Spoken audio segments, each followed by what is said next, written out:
All right. Looks like we are live. What is good, everyone? OJ here. Welcome back to the stream. Today we got a great show for you guys, like always. And yeah, this one's kind of like a show where it's not I told you so, but it's I told you so. I mean, and I'm waiting for certain people to show up. Let's see if they. I don't think they'll show up. It's kind of random. But this whole PC. Listen, the PC handheld market is even doing worse than I expected. It's even worse than I thought. I thought it was under 10 million. Like, it was like around 10 million or under.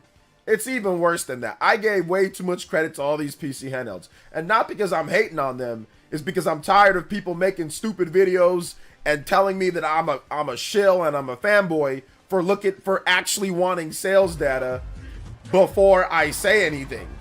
So I'm glad that the report came out today and we can now put it to bed once and for all. Although now some of these PC handheld people, their narrative is changing from, oh, well, it's shrinking the market. Oh, well, it's doing so much. It's cutting into things. Oh my gosh, it's so much better. To, well, I'm happy that it's still going to continue even though they're not selling. Now it's a completely different. Let's move the goalpost. So it's just funny to me. Just don't call me names. You know, don't call me names on it, and I'm good. Shoutouts to Minato Mar with the dollar donut. Says, to be honest, I only saw Stealth's tweet and not Eurogamer's article since Switch 2 needs the Steam Deck. I'm guessing that they still aren't happy about the Switch. Happy when it comes to Switch 2, huh? Oh, I expect more Switch 2 slandered article from Eurogamer in the future. It was a video, but it might have been an article. But it was a video. I reacted to that video, or I responded to that video today. It wasn't an article though. Although it might have been an article on their like, I don't waste my time going to Eurogamer to read news for what? They don't got anything important to say there. Unless it's some type of like breaking news or something like that. But no, it was a video that I was responding to. But yeah, we'll go over that. Shout outs to Minato with the dollar dono. That does make you the Hokage and Stream Ninja. Anybody does $1 more, you can tie up or pass it Minato Mario. And here comes Justin with the DK. Let's go. Rest in peace, facts always come out in the end. Yeah, and like I said, I have a Steam Deck. It's not to hate on Steam Deck. It's not a hating thing on Steam Deck. I just don't like the fact that people are trying to mix up the facts. Like, don't try to sit there and, like, you know, I've had people come and try to debate me, say they'll debate me on stream. And I'm like, there's nothing to debate. There's nothing to debate. What is there to debate? There's nothing to debate. Like, it's not taking any of the market. It has no impact on Switch, plain and simple. And in 3 years of the market, it sold approximately 6 million between every single PC handheld on the market. Every single one on the market. 6 million. Steam Deck around 3.7 to 4 million. Like, so what is there to argue? There's nothing to argue here. Nobody's arguing your ability to like PC handhelds. I like the Steam Deck in some regards, you know? Shout outs to Party Man with the 83 months of Ambu tier. Hey yo, thank you so much. Says the Wii U destroyed Steam Deck. Oh, wait. The Wii U actually did kind of destroy Steam Deck. It did kind of like low-key destroy it. So did the Vita. Nick93 with the Elite Ninja membership, 10 months with the tune-in tier. Thank you so much, Nick93. Appreciate that. Says be careful, those PC community, especially those grifters, claim they don't care about consoles, make video for a living. I feel free for them to make a video about me. There's a reason why a lot of these grifters and all that don't make videos about me. Like, trust me, I'm here talking smack.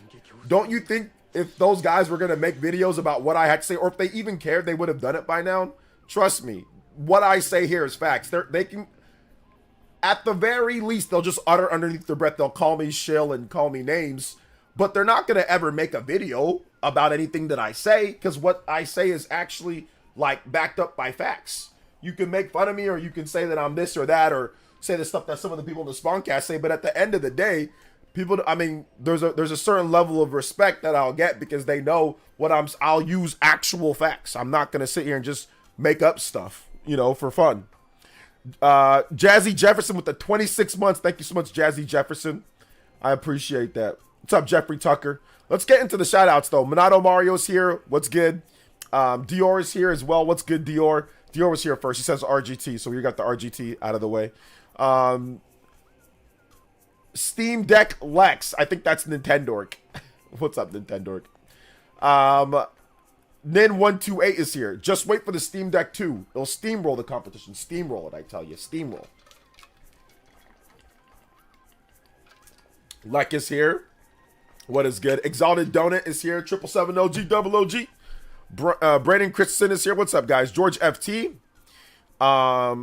Ray B is here. D Money, Jeffrey Tucker, Nate E. Eurogamer has been ridiculous for years now. It's hard to stay relevant. Yeah. I mean, they got Digital Foundry. I mean, Eurogamer, they do what they do. Like, I'm not trying to hate on them, but, you know, it is what it is. Let's see. Your life will change, but but just wait. The goalpost moving. But hey, remember what Campy said at the end. It's dumb to compare a $700 system to a $300 system. Yeah, it's dumb.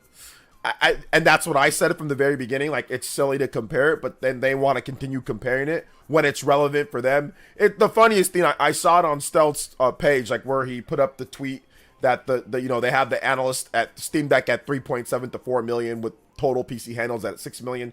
I saw one guy who's a notorious, I wouldn't say we kind of had a little issue. I would say he's somewhat of a Nintendo hater.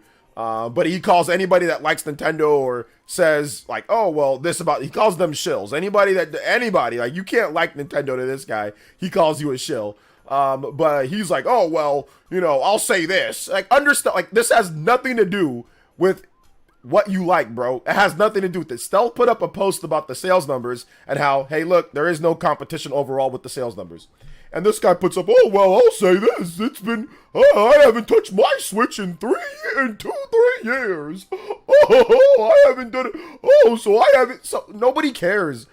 He says, as somebody who plays mostly third-party games, nobody cares. Bro, nobody cares.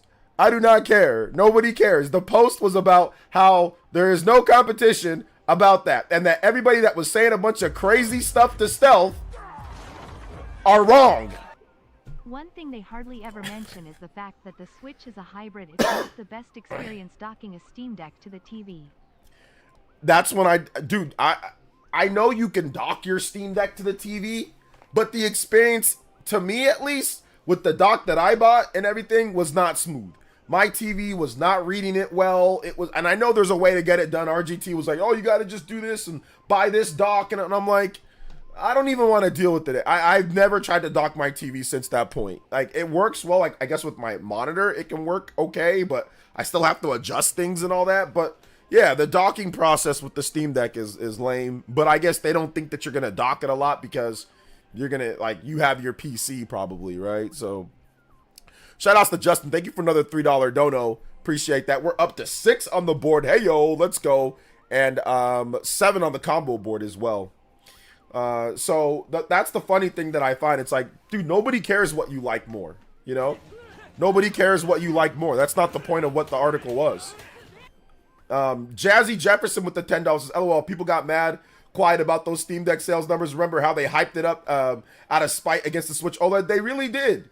They really did hype it up out of spite and saying that it's going to take into... And like I said, it's nothing about doing shilling or... We're simply talking about the facts here. Like I said, this you can go back and look at the amount of people who argued me, the amount of people who said stuff about, oh, well, it's cutting into the market. Where are all those people now? They're not here. They're nowhere to be found, Jazzy. And when they are found, what are they saying? Oh, well, I play it more. Golf clap. Nobody cares what you play more, Night Sky Prince. Like, nobody nobody cares what you play more, bro. Nobody cares that you play third-party more. We know you don't like Nintendo, but what's the point of putting that under a post about the sales numbers? What's the point? I don't get the point of putting that underneath the post. What's the point? Nobody cares. That's not what it's about, what you like more and what you play more. We already know. You hate on Nintendo any opportunity you can get. You don't play the first-party games. We know you don't like it. What's the point? Even if the Switch was stronger, it still wouldn't matter to you. You probably still would have a problem. I just find it funny that these people are all of a sudden doing code switches on us because the Steam Deck's getting blown out. Because it's getting blown out of the water before it's, look at this, look, it's getting into the market. It's selling really good. It's got a competition. And now that that's been revealed as, I like it more. Who can't? It's like, bro, you guys just can't take a L. Some of these dudes cannot take a L. When I take a L, I take a L. If I'm wrong about something, I'm wrong about something. But what's the point of going to Stealth's post and talking about what you like? Nobody cares what you like. Clearly, look at the sales numbers. Nobody cares what you like. Nobody cares how long you've touched your Switch or not. Nobody cares. Clearly, nobody cares. I just find it hilarious when these content creators, these people try to go there, try to justify them being wrong. Like, trying to justify you liking something that nobody else likes. Who cares? Or nobody else is, not nobody else likes it, but nobody else has bought. Who cares? You know what I'm saying? Like, it ain't your stream, bro. I just found it funny that people are going on Stealth's post to say that, bro. That has nothing to do with anything. Nothing to do with anything. And he's arguing with a bunch of people in there too. It's funny. Shout outs to my man Jazzy. Thank you for the big $10 dono. Appreciate that. Let's go. Thank you for the big $10. You know, the Hokage and Stream Ninja. Anybody does 10 or more, you can beat out Jazzy Jefferson on both boards. Thank you for the support, brother. You've been supporting for a long time, so I appreciate that. Also, Carlos Hernandez with the $5 says, bro, I saw a tweet on Steam Deck saying, Steam Deck did amazing through word of mouth and no brick and mortar. Most companies go under with those kind of sales. They're lucky Valve worth $5 gazillion. They're lucky Valve worth is actually worth money because, yeah, no regular company's gonna survive in 4 years on 3 million sales. No regular company's gonna survive on that. They're lucky. That's, you know, so yeah, it's just funny. It's just funny to me. Shout outs, my man. Appreciate that, guys. We got our first overclock in the house. Thank you guys. With 15-minute extension unlocked. Here we go. Overclock buster. But yeah, that's crazy, Carlos. Crazy that people would even, you know, I mean, then again, it's not crazy. Nice Cypress isn't even. No, he doesn't hide it. Like, dude listen, like I said, I thought we were cool, right? And I already told this story a million times. But you know how you hate somebody. You know how you hate a company so much. This is how you know you hate a company so much. You willing, and I'll say it right after this. Let me tell you how you know you hate a company so much. Even if he hasn't touched his Switch, he still bought it. He should have sold it to put towards another Steam Deck. Well, he said he's gonna buy Switch 2. That's the funny thing. He said he's gonna buy Switch 2 as well. Shout outs to Justin with another $3 dono. Let's go. But the funniest thing is, you know how I know that you hate a company, bro? When you're willing to throw somebody under the bus and a friendship away simply for a company, man.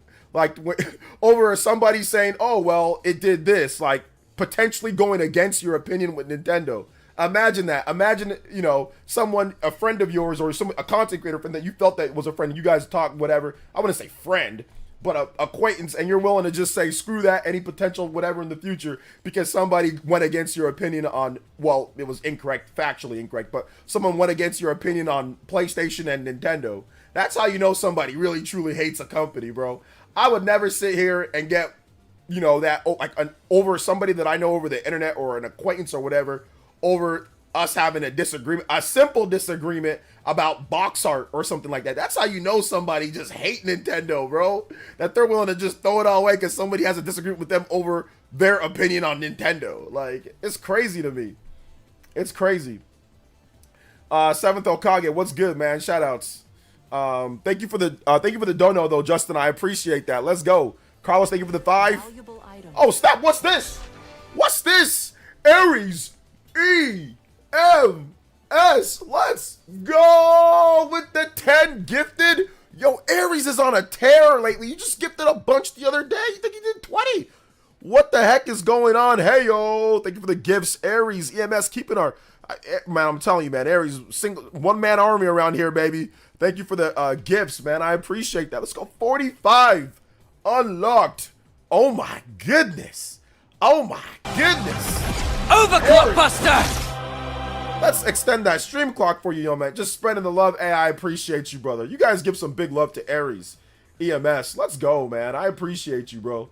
I appreciate you. Thank you for the big support, man. Dragon King. Mark Mulready.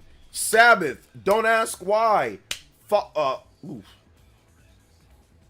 not sure if I'm gonna say that name. My man Icon, Nishquick, George Gregio V, Black Phantasma, Gary Oak, Gary Oak in the house, Arcanine. Let's go. Shout outs, man. Appreciate you. Remember when the Steam Deck was announced and everyone said it was over for the Switch? Yeah, I do. I want to see where those people are at. That's what I want to see. I want to see where those people are at. Where are those people at? I know where they're at. They're on Twitter calling you a shill if you disagree. That's where they are. They're calling you a shill if you disagree with facts. That's where they're at. Aries EMS. Excuse me. Sorry, guys. I'm just getting over this cold that I had. Today was a better day. Today's a little bit better day for me. Thank you so much, Aries EMS. Appreciate you guys. Love my Steam Deck and I love my Switch. I do not love my Steam Deck, but I mess with it. I have one. I have a Steam Deck OLED. It's right over there. I got a Steam Deck OLED. I just don't like I said, the name calling.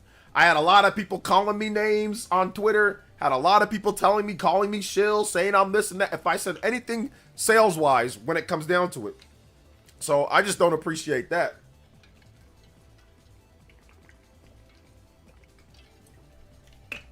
So I appreciate it. But yeah, it's all good. It's not to hate on the Steam Deck. Steam Deck, it's a dope device. I think it's cool. I think it's a really cool device.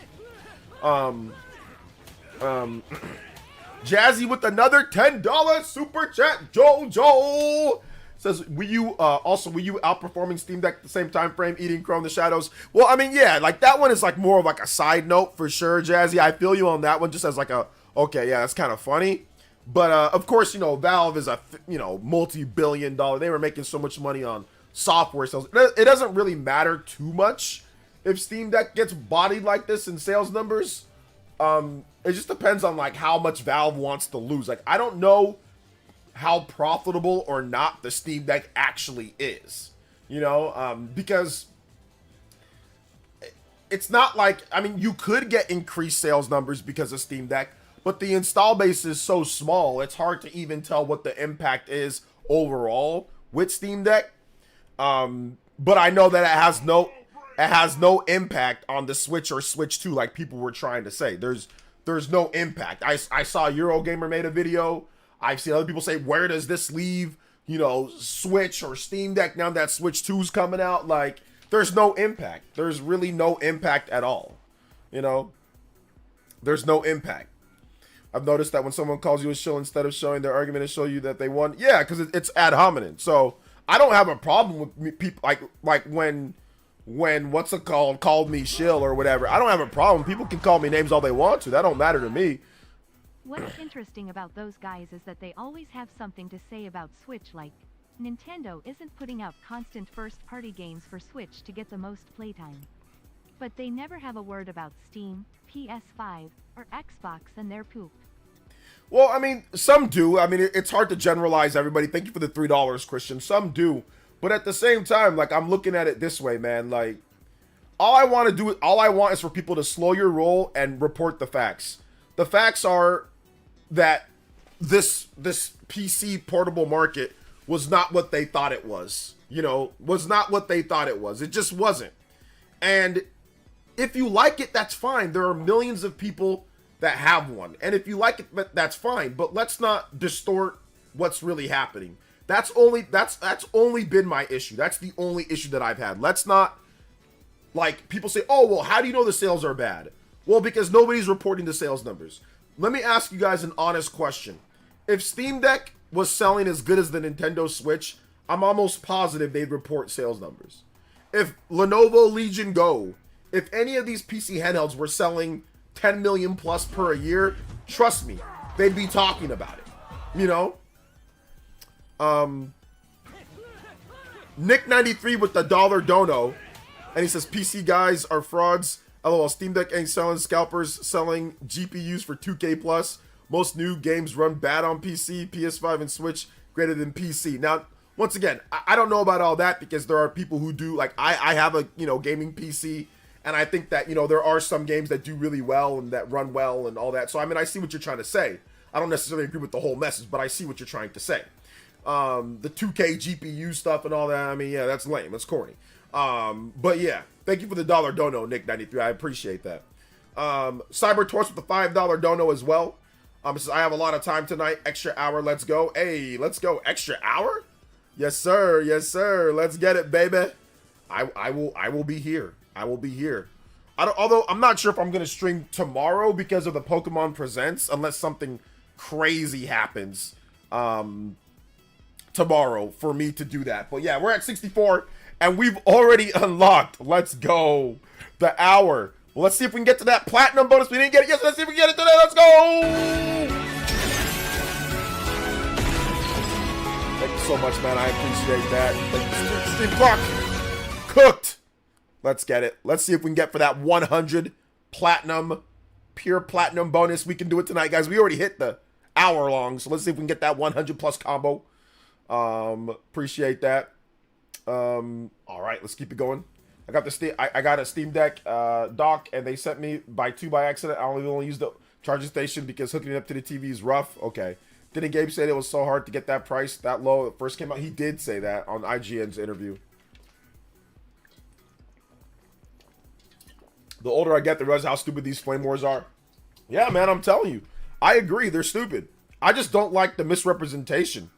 I don't like the lies. That's all I'm trying to say. Like, me is just like, don't lie about the situation. You can like whatever you want. PlayStation, Xbox, PC, Nintendo. Okay, that's fine, but don't lie. That's all I'm trying to say. Don't make up stuff.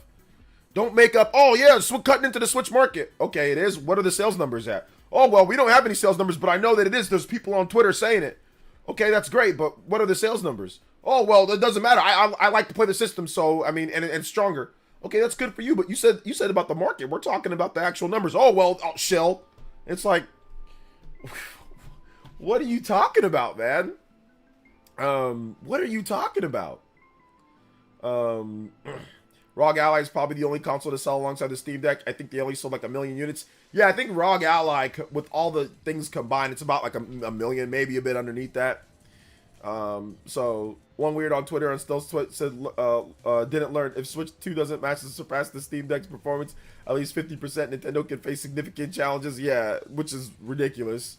Like, I think a lot of people, once again, a lot of people have third-party brain, you know, and third-party brain doesn't.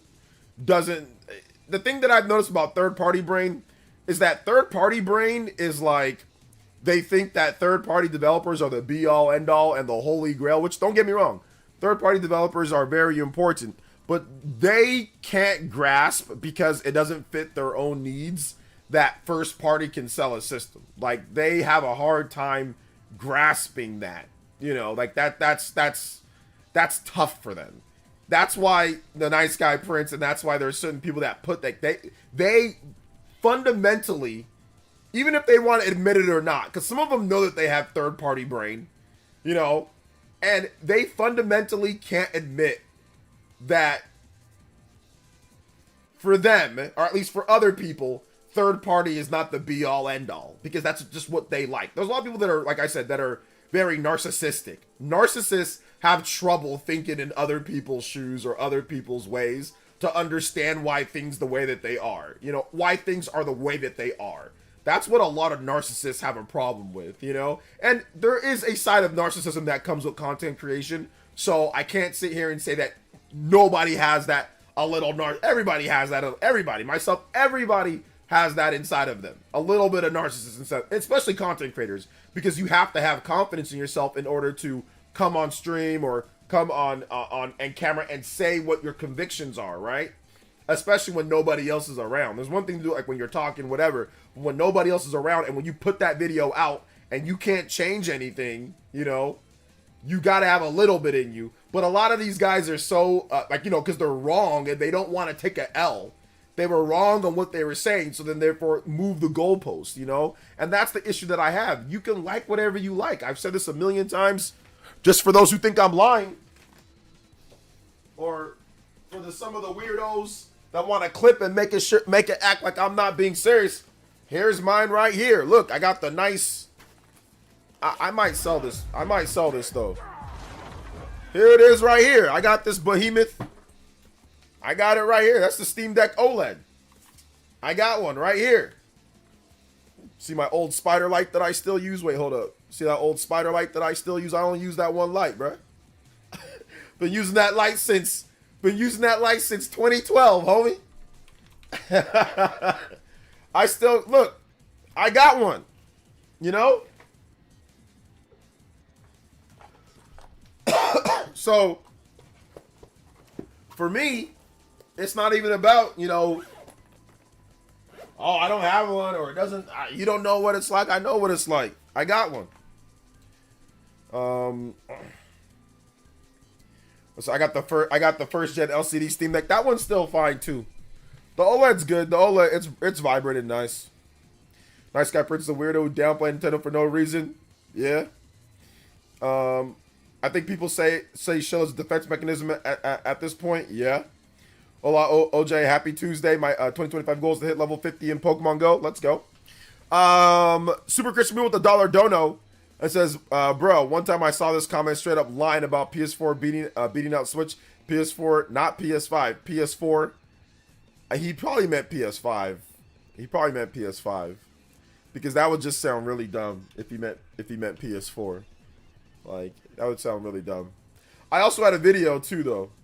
A video where I talked about the numbers, the sales numbers. So if you guys haven't seen that video yet, check out that vid. It's on my YouTube page where I go over that, where I say Nintendo Switch 2 never needed Steam Deck. So if you haven't seen that vid, no, he meant PS4. That's crazy. Because, yeah. So looking back, what's the dumbest argument from these Steam Deck fanboys in your opinion?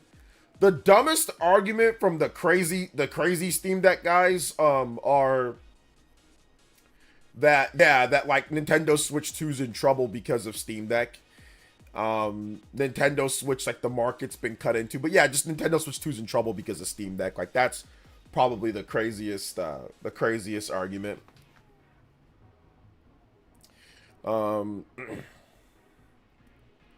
Let's see. What's up, Mr. Davis? Welcome. I'm getting a Switch 2 day one. I'm getting it day one. That Steam Deck has no scratches. OJ barely turned it on. I don't blame him though. I mean, I usually keep most of my stuff clean. But yeah, I barely turned it on. I used it for about, I would say 15, 20 hours on Persona 3 Reload. And then I used it on like Hades 2. I think I used it on a couple other things. But really, I haven't really used it too much. I've probably put less than 20 hours into it.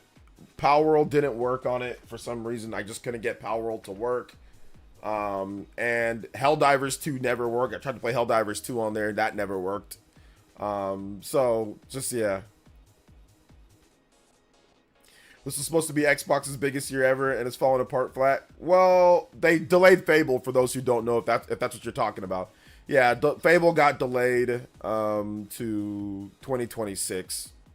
For me, the dumbest argument will always be, who needs a Switch when you can just pirate emulate Switch games? LOL, you hear this even to this day? Yeah, exactly. That's a pretty stupid one too.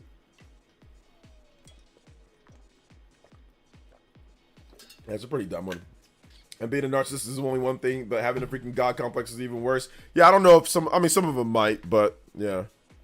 Nintendo has been unmatched in the handheld space since 1980. No one ever balances all the features well. If it's more powerful, it would sell less. I got this info from you. Well, I mean, it's about the games at the end of the day. It's about the games. I mean, I don't know if it's... I don't know if Fable's being delayed for PS5 Pro, but I'm pretty sure Fable's being delayed so they can fix bugs. That's what I'm pretty... I mean, if there's anything, it's probably for bugs. If any game gets delayed, it's probably for bugs. Bugs are the biggest issue of delays. Or for, like, fine-tuning, like, frame rate issues. But, like, you know, performance and, like, quality. That's usually what a delay is for. Most of the time is for fix bugs, fix issues, and frame rate. I thought about getting a Lenovo Legion Go one time. Ultimately decided not to. Yeah. What other big Xbox games come out this year? South of Midnight, Doom the Dark Ages, and I don't know what else. There's probably some other games that I'm missing. Let's see. They still. I wonder what these Steam Deck stands are gonna do. Gonna argue now that it's better value. That's usually what they say.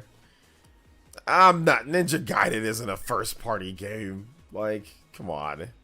I mean, like, yes, Microsoft is publishing it, but it's multi-platform, and it's not. It's like, They don't even own the IP. Like, are we? Is this where we're at now? We can't count. No, we can't count Ninja Gaiden. I know technically, but we cannot count it. Come on, we cannot count Ninja Gaiden. It's not like Bayonetta 2. It's not, because Bayonetta 2 is exclusive. This is a multi-platform. That's multi-platform. And I don't think that they own the rights to Ninja Gaiden 4. Like, I don't think that they actually own the rights to that game. I think it's just a publishing deal. But I don't think they actually own the rights to that game outright. So that's not like Bayonetta 2. Bayonetta 2 is exclusive.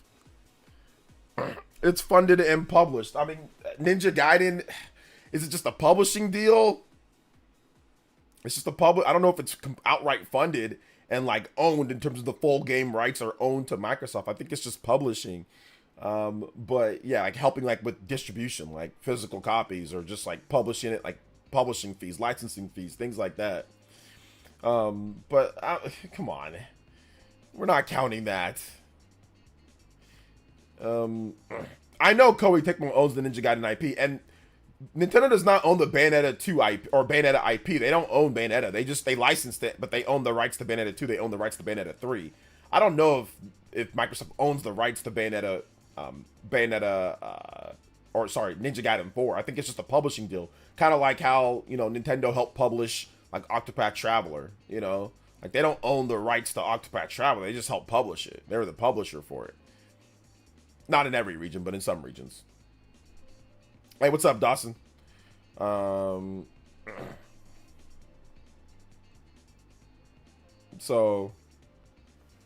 yeah. Xbox isn't going third party, so I'm tired of that rhetoric. Well, I mean, their games are going, like, when people say third party, they meant their games are going third party, right? So they're bringing their games to multi-platform. So that's seemingly happening, though, right, Aries? Like, I think you mean, like, they're not going to not make systems. So they're not gonna not make systems anymore. Yeah, they're still gonna make the next Xbox. Like, that's still happening, or the next device. But are they like going to be going third party in terms of like their first party games? Like, are they going to be distributing them like a third party? Yeah, probably, right? They already Phil Spencer kind of said that. Handful of games, not their entire catalog. It looks like most of the games going forward are going to be multi-platform. Most. Now, I can't say everything, but it looks like a large quantity of those are going. Like I said, we got to wait and see. It's not 100% confirmed with every single game, but Phil Spencer seems very it seems like he says pretty much anything can go third party. And we've gotten rumors from some sources out there that a lot of the games that are not announced for multi-platform are going to be going multi-platform. So we'll see. He kind of said everything can, but once again, there's no confirmation on the games that are rumored, but we'll have to wait and see. Yeah, he said no red line. So yeah, we'll see. We'll see.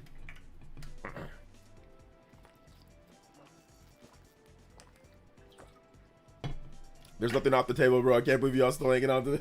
Yeah. There's pretty much anything that can go multi-platform at this point for them. So yeah. People try to hate on Tears of the Kingdom, say Baldur's Gate 3 is much better, but sold double the copies. They hate at the award. Well, I mean, people are allowed to like whatever games they want to like. I don't have a problem with people saying X, Y, or Z is better than this, that, and that. I mean, we can disagree all we want to, but that's irrelevant to me, at the end of the day. Let's see. OJ, how many Nintendo Switch have sold? Penchers, why don't you already know this? This is public information. Why are you asking me this now when I already made videos and reported on this? Penchers, you've been here for a long time, bruh. You ain't watching the vids? Why do I gotta tell you this? 150 mil? Where'd you hear that number from? Where'd you hear 150 from, Pensers? Where'd you hear it? Where'd you hear it from? Let me know. I'm going to ask you a question. How much do you think it sold? You think it's 150? Let me know where you heard that from. Oh yeah, Monster Hunter Wilds runs bad on Steam Deck, but I bet some families will say, I heard that it's not even playable on Steam Deck. Like, it's barely playable from RPG site. So it says this proves that there's no way Monster Hunter Wilds can be on Switch 2. It's not optimized for Steam Deck. That's the problem. They never took any time to optimize the game for Steam Deck. So if the game would come to Switch 2, if Monster Hunter Wilds would come to Switch 2, they would actually optimize it and build it for the Switch 2. It's not, they didn't tweak it or do anything, you know, with Monster Hunter Wilds. So yeah. Runs best on PS5 Pro if you have one. Barely anybody have a PS5 Pro. It runs 5 on base PS5. Like, it's not perfect, but it runs fine on base PS5.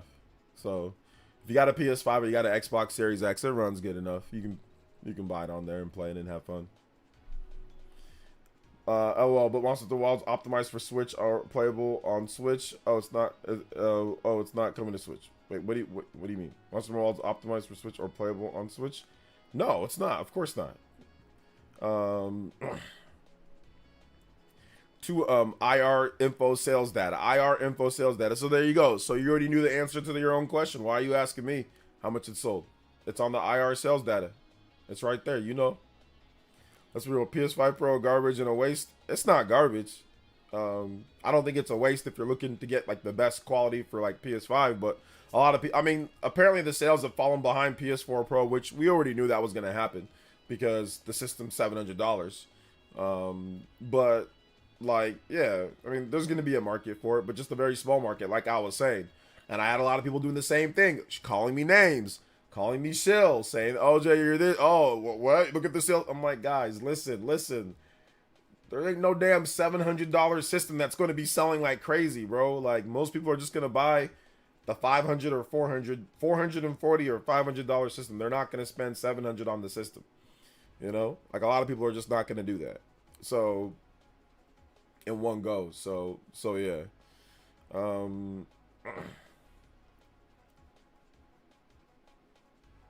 Do we think do we think we get a Pokemon Black remake at Pokemon Presents? No. Lucky on all the systems, but PC plays everything the best aside from Nintendo first party.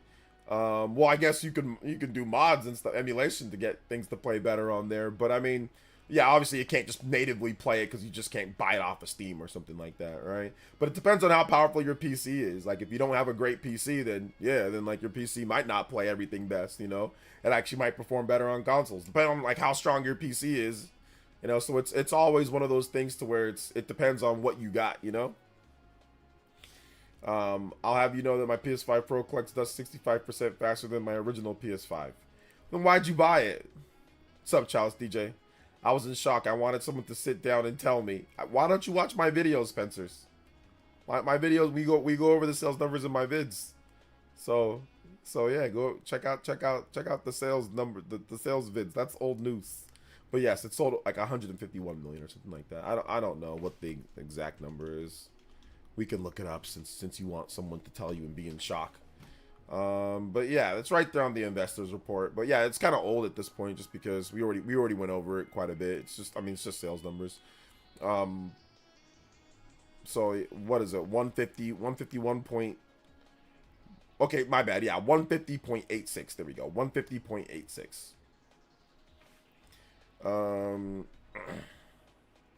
Let's see here. Sell out. What's up, man? Welcome. Take him locked on. It's not locked. No, it's not locked in terms of frame rate. Nah, there's dips here and there. Especially like when you pull out like the Ultra Hand. So you buy a PS5, then you upgrade to the Pro version. Then while you're still paying for PS Plus, tell me how PC gaming is more expensive. Yeah, PC gaming, it can be cheaper. You know what? Depending on what you do. Is actually the 3-year anniversary of the Steam Deck. Is it the 3-year anniversary of Steam Deck? I thought Steam Deck came out in the fall. Okay, I'm off. Okay, is it the 3-year anniversary? Okay, I didn't know that. We're cooking it on the 3-year anniversary. I'm not cooking the Steam Deck itself. I'm cooking what people were saying to me. That's what I'm cooking. I'm not cooking the Steam Deck. Steam Deck's fine. I'm cooking the nonsense that people were trying to say to me. You know? If you see Level 5 putting out Final Fantasy Life I on the PS5, Xbox, and PC, that's fine, but they could have a deluxe version that gives you 3 days early access on every system but Swiss. Trash. I don't think Nintendo has something in place in order to even do that type of thing. I'm not sure if they even allow that, to be honest.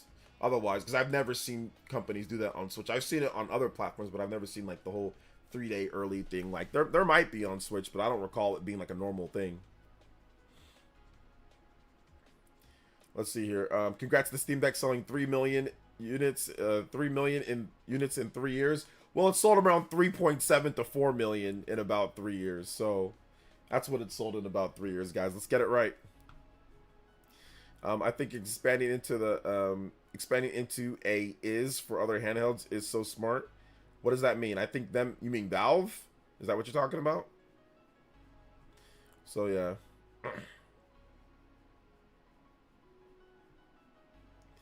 See, my brother, who was a huge Monster Hunter fan since the 3DS days, he also complained about Monster Hunter Wilds is too easy as well. Oh, okay, yeah. So yeah. I don't know who you're talking about, the Dumbo with that. So operating system? Sure. Most of the PC gamers can pirate their Steam and Steam sale their library. Yes, you can pirate lots of stuff. Lots of stuff can be pirated, you know, or be stolen or whatever the case is. But that doesn't make the system more affordable, because that's not a reasoning. Stealing is not a reason for something to be more affordable. That's just stealing. That's just stealing. You can say, oh, well, I can just steal video games, and also that's more affordable for me. So yeah. So I don't see that as a reason. But yes, I'd say like Steam sales, yes, that's a legitimate reason why it could be cheaper. Free online, you don't got to pay for online play. That's a reason why it could be cheaper, you know, things like that, but not stealing. So yeah. Emulation is legal. Did I say emulation, or did I say, I'm pretty sure we said pirating. I didn't say emulation. So that's sellout right there. That tells me that you steal.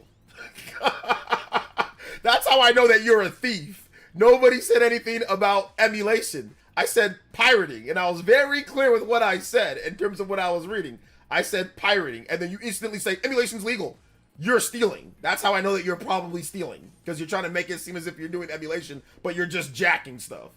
So yeah, you're probably a thief. No, you're assuming. No, you're assuming. I didn't say anything about emulation. I said nothing about emulation. I literally said pirating. I said pirate. I read what Gambit said. He says PC gamers can pirate and Steam sale their library. Yes. And I said, okay, well, pirating, that's not a legitimate form of, that's just stealing. Nobody said anything about emulation. So why are you saying emulation is legal? As if nobody brought it up. Nobody brought it up.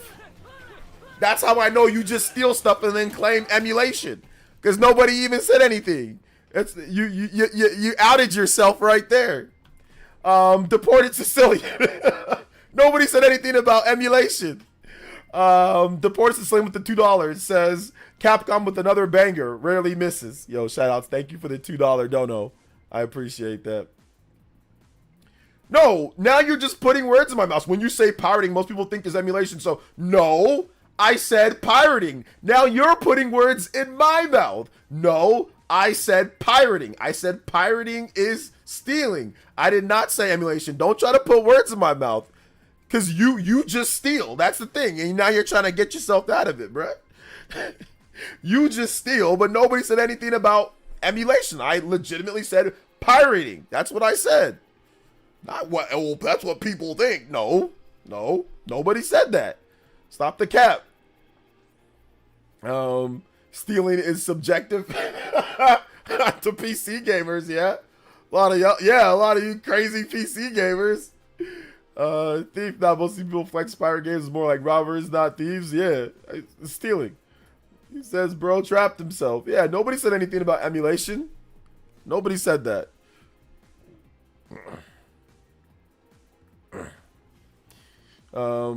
So yeah. So that's literally the justification for taking down Yuzu. Can people play pirated games on Yuzu? Sell out? Just honest question. Can you play pirated games on Yuzu?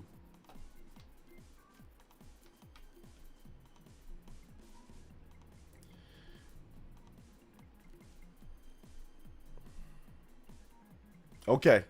There you go. Okay, that's it. That's all I wanted to know. Yes. Yes. Okay. Thank you. All right, then. I don't got to say anything else. I got nothing else to say.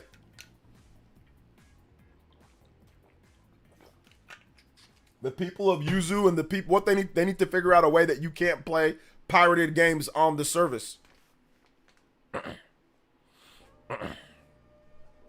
And like I said, pirating is stealing. Nobody ever said emulation was not legal. Nobody ever said that. Nobody ever said that. Nobody ever said anything about that. So we're back to square one of you just bringing up something that nobody ever said. Nobody brought up Yuzu. I brought up pirating. Pirate games, like stealing. That's what I brought up. So what point have you made? You've made no point. You've wasted about 3 minutes of my time. Thank you, Cecilia, with the $2 dono. I appreciate it. The Xbox sold about 3 million units in the last year, and it's the lowest selling console in 20 years. That's still more successful than the Steam Deck? Yeah. That's true. But it's sold a pretty low amount. But Microsoft, they kind of self-sabotage themselves with the slow delivery of games and obviously the multi-platform stuff. So I mean, nobody's expecting it to really sell that well. I mean, I didn't expect the Xbox Series X to sell well. Like when they first, like, I'll show you guys a tweet that I made, or at least there was a tweet that I'm not going to show you because I can't remember where it's at. But like I said, no cap, like this might be the worst launch window that I've ever seen in a system, like the history of any system. There was like no games for the Xbox Series. I bought an Xbox Series day one, and I think that when you start slow, like it's really hard to recover. Like when you start as slow as Microsoft did, it's so hard to recover when you don't have any games.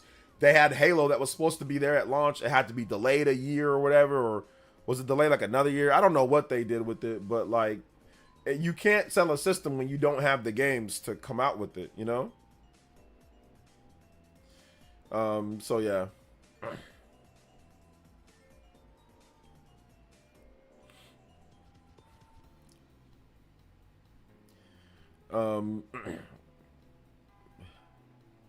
So console gamers are over after overpaying for the piece of plastic. Now it's time to jailbreak and get all the games for free. Do console players do that? Switch to have a custom chip. The reason why Switch is hacked early due to not having custom chip. That's not it.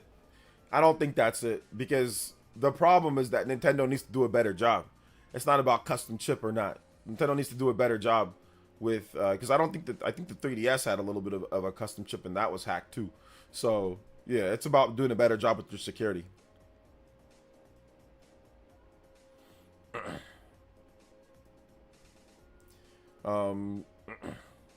Hey, what's up, Trooper? It says, dudes who pirate gotta just own it, to be honest. Stop feeling so ashamed and they gotta dodge questions.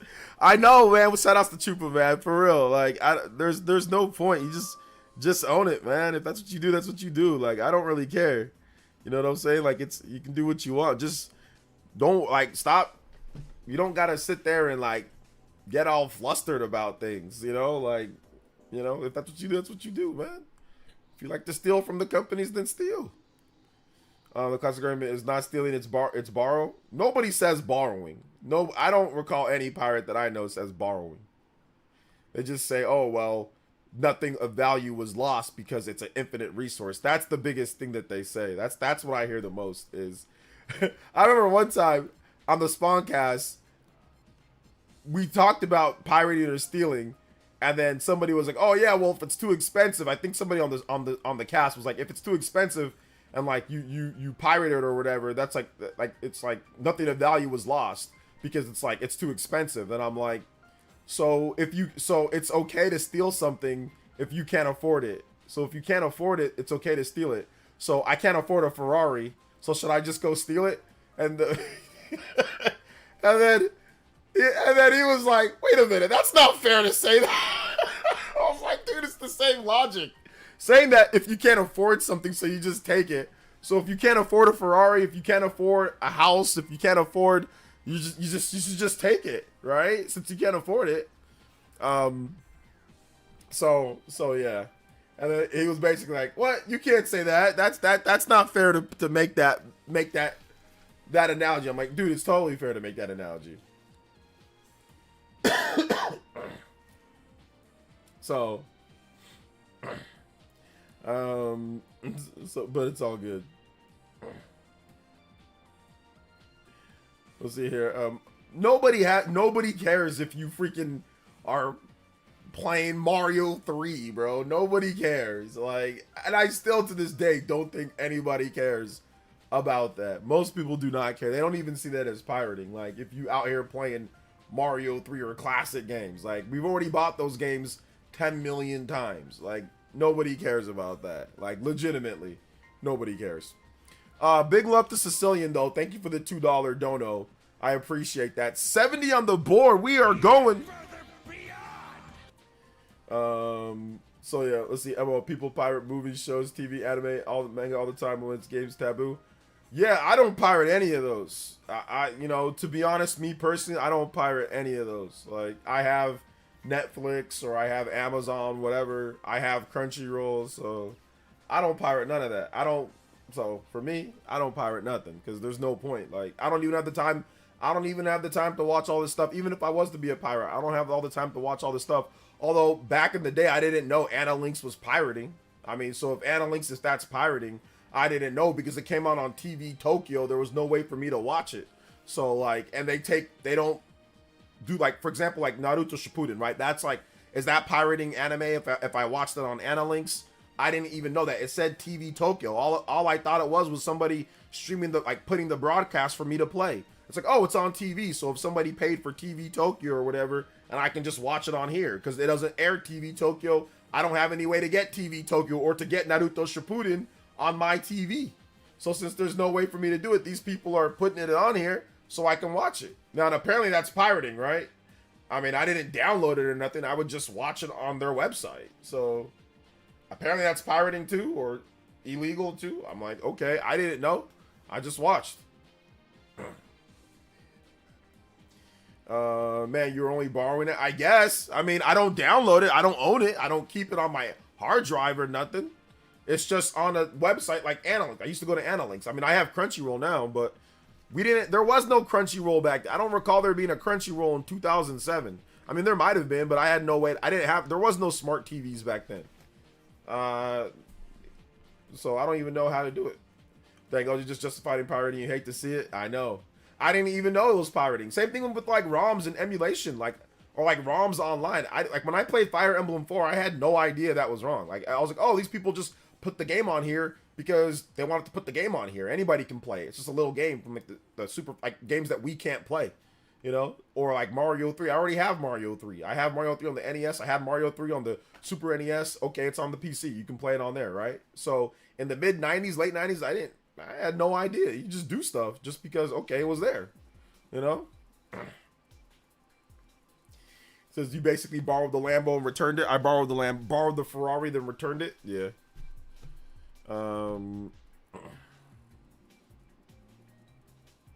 Says ignorance of the law is no excuse. Oh, that's fine. Okay, then sue me. Like, I don't care.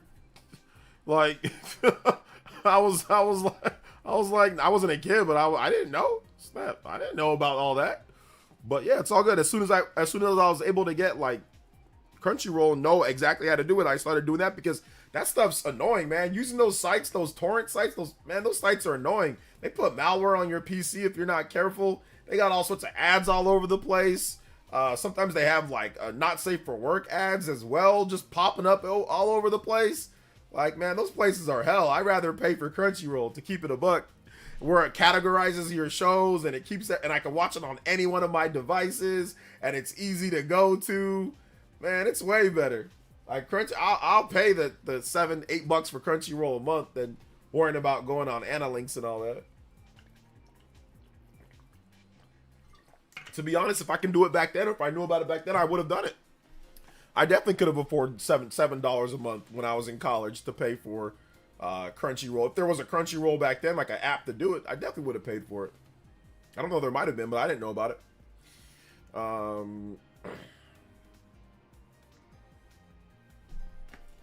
So if you never pirated, I'm guessing you never played classic Fire Emblem games, right? I literally just said that I did. So what do you, Christian? Are you behind? You must be behind. I literally just said that I played the classic Fire Emblem.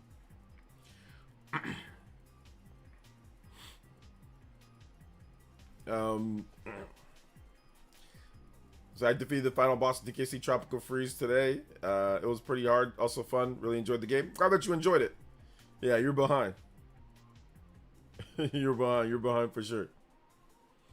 Let's see. Got to revamp the channel, turn into a One Piece content creator now. I need to do One Piece, but I'm gonna wait for the One Piece Kai. Once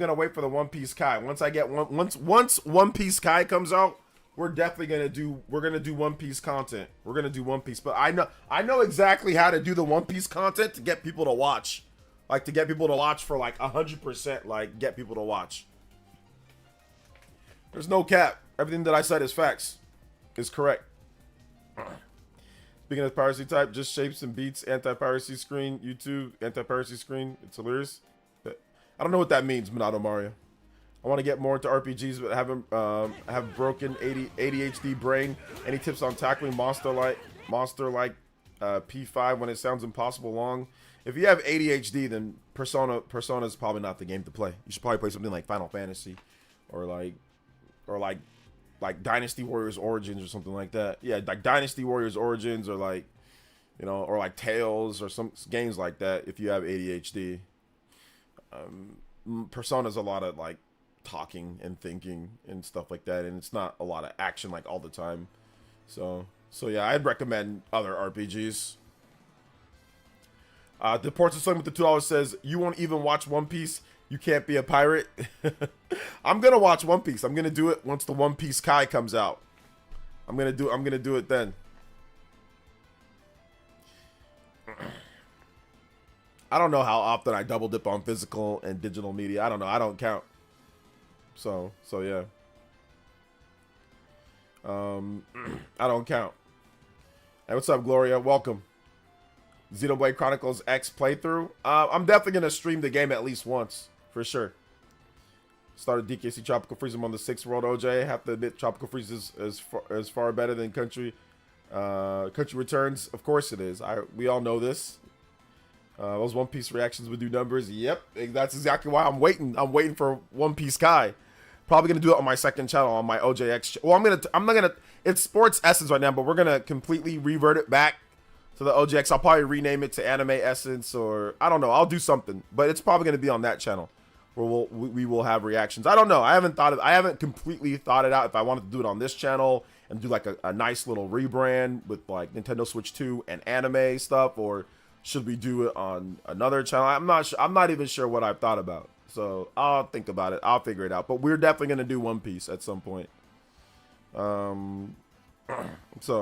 yeah.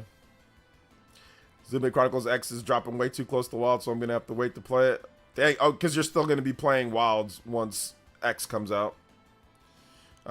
Same. I'm gonna wait for the Kai version. I ain't gotta watch 1,000 freaking episodes. Yeah, it's just too many episodes for me to watch right now. You know, I don't wanna watch all the episodes. But if they do the Kai version, so much better. Favorite classic Fire Emblem? Awakening. Unless that's before classic, right? So I guess probably like Path of Radiance. So yeah. The Kai version will be 999 episodes. I know, like the regular version's like 10,000 episodes. The Kai version only 999. So yeah.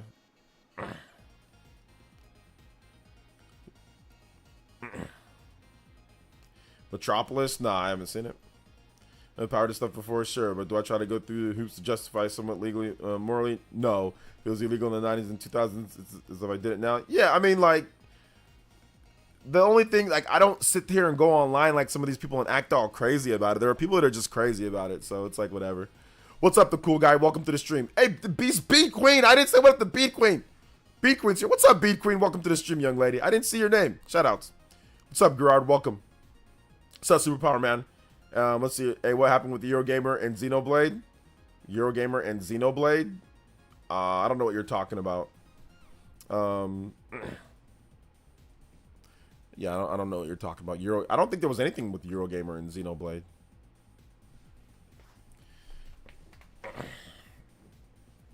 What's up, Super Gaming? Welcome.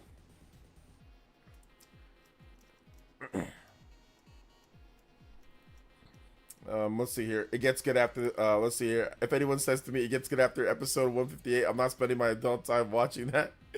It depends on how good it gets, right? Something can get really. If something gets really, really, really good, it might be worth the time. It might not. You know, for some people, it's probably not going to be worth the time. So yeah, for some people, it's not going to be worth the time. But for me, since I'm going to be doing content on it, it's going to be worth the time. I need to get a new chair though. I think it's time for a new chair. Probably like a really nice chair, like a Herman Miller chair or something like that. So. For me, I got to get a new chair for sure. I might buy one this week. I might buy one this week so I can get it next week. And, yeah. Let's see here. Hey, what's up, Yamoto? Isn't there a One Piece remake coming out? There is. That's what we're talking about, like the Kai version of it. The Kai version of it. So, yeah. OJ, what's good, brother? Good evening. Hey, what's up, man? Welcome. Feel like OJ would like One Piece if he likes Naruto. I like One Piece. I've already seen some episodes of One Piece. I like it. I just don't want to watch all the episodes. I just don't want to watch 5,000 episodes. But no, I like One Piece. It seems cool. I thought you said Eurogamer came after you over something. I thought I read it in one of your stream titles. Yeah, you're definitely you're doing the least amount of time. Superpower. Like you're doing the bare minimum to read one of the stream titles.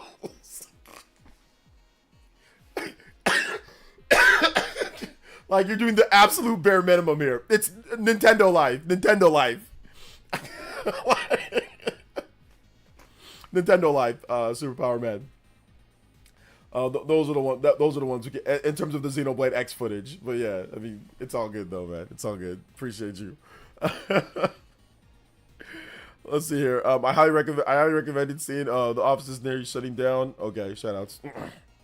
And then you got Schmick's probably. Yeah, I know, but I mean, it clearly says Nintendo Live, and like in the live streams, like it says, it definitely. So I mean, that's what I'm saying. Like the bare minimum was done there. Like to not even just like to glance over and just be like, whatever, and then come here. Hey, what's happening?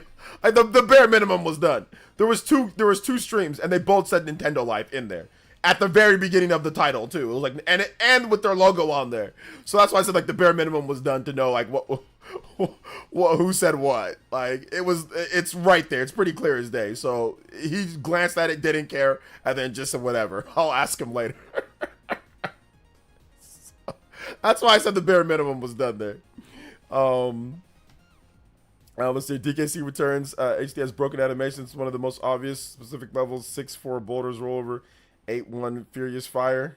All right, MGD. You should take that up with Nintendo, right? Take that up with Nintendo. If you're really interested in the official abridged One Piece episodes of each major arc, if you're really interested, our official one. I'm just gonna wait for the official ones that they put out. I'm just gonna wait for that. I'm not gonna do any. I'm just gonna wait for when they put out that. Sorry, I forgot. Well, oh man, I'm looking at it. Can I remember? No, it's all good, man. It's all good.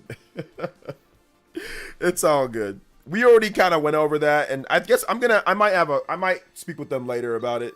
So I'm still thinking it over. I told them that I would, but I'm still thinking it over. But yeah, I might talk to them about it. DeAndre with the $2. As a long-time One Piece fan going on 11 years now, I promise you guys are in for a ride. Can we get Pokemon Black Route 14 theme, please? Yeah, I mean, we all know, everyone knows One Piece is good. It's just a matter of actually spending the time to invest in it. That's the, it's not that, oh, it's not good. It's not like it's not going to be great. We all know it's good. It's just, do I want to spend my life clock on this? And sometimes people don't want to do that. You know, not everybody wants to spend the time to do all that, you know? That's probably the biggest thing. But we all know it's good. All right, let's see here. Black Route 14 theme. Can you tell me what happened? I used some of their footage and I covered up their stupid watermark on a 10-year-old game with Xenoblade Chronicles X, and they got mad and started emailing me kind of crazy about it, but then pretended like they were acting nice when they were talking crazy.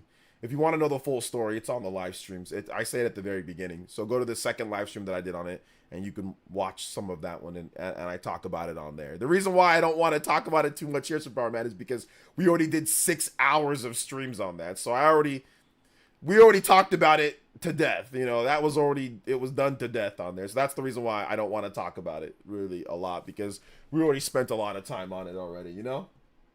So there's no point in spending too much time, but that's the basic summary of what happened. I used some of their footage. They didn't like that I used their footage, and they emailed me, and I have no problem, you know, them emailing me and saying, hey, don't use it, but they're trying to make it seem as if I stole it, as if my video wouldn't be, like, it's not transformative, and they were emailing me kind of disrespectful things. Like, they were trying to be polite, but then emailing me in a disrespectful way. So that's really what happened. But yeah, that's really it, man. You know, it's not much more than that. Route 14. I don't know. This is weird on here with these routes. So you're gonna get like a mix of like a lot of them. No, it's all good, Superpower Man. It's all good. Like I said, I know that you're busy. You're a busy dude. You're working. You got family, friends, all that good stuff. So I'm not hating on you on that, or not saying that you can't. You know, obviously, you know, that's cool. Not everybody has time to watch 6-hour streams. So I get that. But yeah, I just, you know, I don't want to talk about it just because I already talked about it so much to ad nauseum last week. I don't know. I'm not sure what Herman Miller chair I'm thinking about buying. I'll when I go on there, I'll look and I'll see. I haven't made a decision. Let's see. We need Roger professional. I think meant professional, or professor. Okay, Professor Rogers based on all things One Piece. I mean, he does One Piece content, so you can go and watch his channel. So yeah, if you want to watch it, he does it. Take this as a joke sometimes. Something tells me if Superman did knew what happened, he'd be on NL's side. If he tells me if Superman did knew what happened, why would it be on NL's side? Why do you say that? I don't care whose side anybody's on, to be honest. I only care about the side that I'm on. To be like, at this point, I don't care. Like, I just wanted to let you guys, like, I wanted to run it by you guys to see if I was tripping or not. A lot of you guys some of you guys felt differently. Most of you guys felt that I was right on that. But once again, it doesn't matter. We're done. At least for right now, unless something else comes up. Larger space is good, but you gotta watch guys like Tech King, Arter X for real detailed breakdowns of One Piece. Yeah, I'm definitely not going to be doing that for sure. Like, I don't think I'm going to watch any breakdowns of it. I don't really watch a lot of breakdowns of anime at all, to be honest. So, yeah. So I probably won't watch breakdowns of like One Piece, but yeah. Shout outs to all the One Piece creators out there. I hope they're doing good. They're doing good work. Let's see. Just neglected your wife and child to let them cry downstairs in your familial obligations to One Piece. Family? Is that, you mean my cat? Is that the family?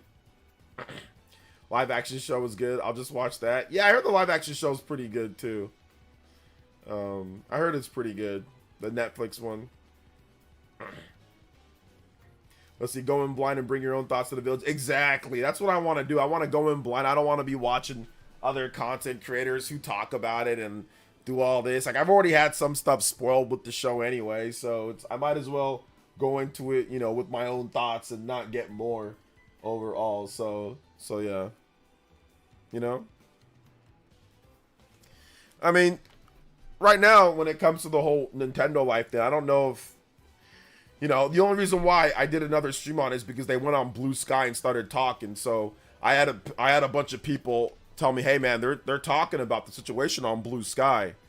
So I was like, oh, really? Bet. So I went on there, then they were talking about the situation on Blue Sky. So I was like, okay, well, I need to go there and I need to talk to them about it, or I need to mention something, because people out here acting crazy.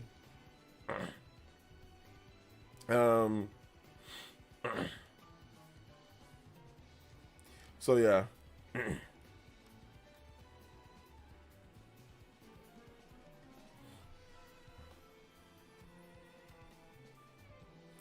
I mean, Fair, you were talking about it also. How was I talking about it also? What are you talking about? They were lying about it. They were lying about it. If they want to talk about it, they can talk about it, but they were lying about it, Projo. What do you mean, to be fair? If they want to talk about it and talk facts about it and say, hey, you know what? He got upset at us because we were being a little bit snippy with him. We were, then that's fine. I have no problem with them telling the truth, but they were not telling the truth. They were not just talking about it. I don't care about talking about facts. You guys should know me already. I don't know why some of you guys will sit there and say the dumbest things to me in my chat when you guys know I have no problem with people disagreeing as long as it's factual. But they were not just talking about it. They were literally just saying whatever they wanted and making up stuff. So for example, let me give you something. And they were taking side shots at me, saying stuff like it's unethical in terms of doing John Cartwright, this weirdo. You know what I'm saying? Like, so nah, I'm not gonna just let that slide. Like, literally, his tweet was this: no permission was asked for. All Alex only requested in an initial email that our watermark not be covered up. No description. Like, that's not what was asked for. They were putting in a bunch of other things. We don't allow people to use our footage. This is how when I said, well, copyright, it says this. No, this is how copyright is. They were saying all sorts of other stuff. We'll let it slide. It wasn't any just politely asking. It was one thing that you know what? I read the emails. I'm not even going to start on this again. I read the emails, okay? I read the emails of, they weren't just talking about it normally. They were literally just, they were literally trying to make themselves seem like they said nothing else but please put a link. No, that's not what happened. What you mean? To be fair, I hate that. I swear I hate, that's why I hate that term. Because half the time when someone says to be fair, something dumb comes out right after that. The percentage rate of someone saying to be fair, 90% of the time something stupid is going to come out right after that. 90% of the time. Maybe not 90. 80% of the time, something dumb is going to be said right after that. I guarantee you. 80% of the time.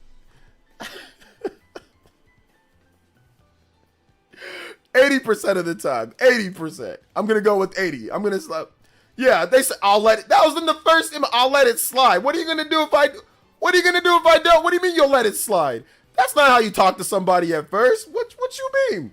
The first email with Alex was, that is not acceptable. Like, listen, even if you don't like that I covered up your watermark, bro, all you gotta say is, yo, man, next time, can you not cover up a watermark, man? Like, we just want to know where people are seeing the footage from. Just say it like that. Don't be lecturing me. Like, that is not acceptable. Like I said, they have a toxic workplace. I'm almost positive Nintendo Life and Pure Xbox or whatever the hell, those Hookshot Media, I can almost positively, this is just my own speculation, that they have a negative, they definitely have a negative workspace. They have a somewhat toxic workspace because they think that language to a colleague or to a peer of someone that they don't even know is okay. Imagine how they talk to each other when they don't like something or when something isn't done right. I guarantee you they have a negative or a toxic workplace culture because they're talking like that to someone else over a thumbnail covering up on a transformative video. Like, they act like listen, if it's not acceptable if I rip their whole video, then put up their whole video, yeah, that's not acceptable. You know what I'm saying? Like, but the video is transformative. So to sit there and to talk to someone like that on a first email, bro, just say like, hey man, we don't appreciate that. Like, next time, can you not do that? Just so, it'd be easier for blah, blah, blah, whatever. And we're going to chalk this one up to inexperience. Like, talking to someone like that is not what you talk to on a first email. And then this guy runs on freaking Blue Sky and says, no permission was asked for, which is all Alex Only UK requested in the initial email. No, it's not. He didn't just request that. He started talking all sorts. It wasn't just a polite request. No, it was not.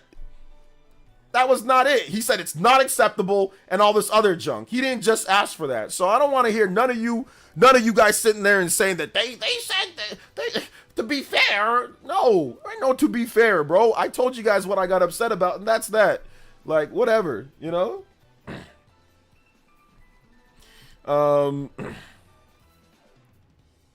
Let's see here. He says, to be fair, you did say Nintendo Life might pull this BS when they phrased that first email. Did I? I don't remember. So yeah, pro Joe, defending NL was not on your bingo card. Of course he is. So, but it's all good. It's whatever it is. The Alex Giant Jabroni can find him and his voice insufferable. Yeah. So like to sit there and say that's all you got. That's not all what you guys asked for. So once again, I think that there's definitely some. I would say there's probably they think that it's okay because they work in that type of environment where they talk to their peers like that. I've worked in environments where people talk down to people like that, where people will talk like you'll talk to a coworker like that, and that's completely fine. But I'm not your damn coworker, and I'm not, you know what I'm saying? Like, and I don't know you. Like, if I know you for a bit, then okay. Or if we worked together before, or if we have mutuals that we know, and then okay, then that's fine. But I'm not your coworker, and I don't know you, so you don't talk to me like that in a freaking email. Like, that's crazy, bro. But once again, that's how people talk to each other in a toxic workplace, in a somewhat toxic workplace, or in a work. You'll lecture people like that. Like, bro, you ain't lecturing me about a damn watermark, bro. Like, it ain't that big of a deal. It's a 10-year-old game. It's Xenoblade. Like, if this was like exclusive footage, first hands-on with the new Legend of Zelda, I could understand why your panties are in a bunch, but like not on 10-year-old Xenoblade on a transformative video. You can kick the biggest rock in the UK, find the biggest, nastiest, sharpest rock and go kick it. That's crazy to be sitting there talking like that on one email. Now, if I gave him some, if I lash back out at him, or if I came at him in an angry way, or if I came at him publicly in an angry way, then yeah, I can see why he might send an email like that, like saying, hey, that's not acceptable. What are you doing? Like, I can get that, but none of that was even done, bro. So yeah. And the thing about it is that he wasn't even mad enough to finish talking to me. He hasn't said a single word to me after that. It's just been this Damien guy that's been talking for him. So he ain't said a single word. He doesn't care. He's not sorry. He doesn't care. That Alex dude does not care. He has not said a single. He has not reached out to me on any social media or emailed me, hey, OJ, you took my first email wrong or anything. He is not. So he means what he said. He said what he means.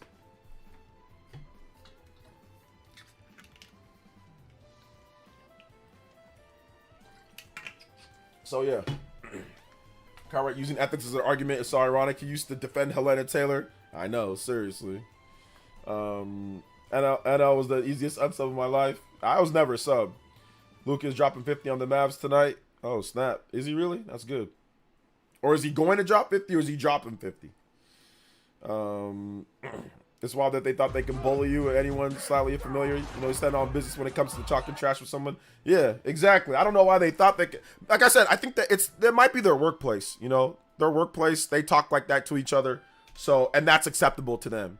And I think that's what Damon tried to tell me, like in a follow-up email. He was like, hey man, a lot of it gets lost in like talking. And I'm like, yeah, like if you work for a corporate structure, everybody has those like douchey, uptight, uppity type of people that work. Or you might be that uppity type of person. I don't care. It's your workplace. And you might come off that way to some people, or people come off that way to you. And it's just like, okay, that's fine, but that's your workplace. You work with them. So I'd expect that. If I worked at Nintendo Life or whatever, I probably wouldn't get upset. Like if I did something and they talked to me that way, I wouldn't get upset because I work with them, or they're my senior, or they're my supervisor, or they're like the senior editor. So it's like, okay, it's whatever. Like I might not like them, but that's fine if they talk to me that way. I work there, but like not somebody that doesn't work there, Getting uppity in here. Yo, shout outs. What's the Kimmerix, what's the angriest John has ever got at you? Like that you're willing to say, what's the angriest that John has ever got to you over work? If you can say it. If you can't say it, that's fine. But what's the angriest that he ever got at you? Like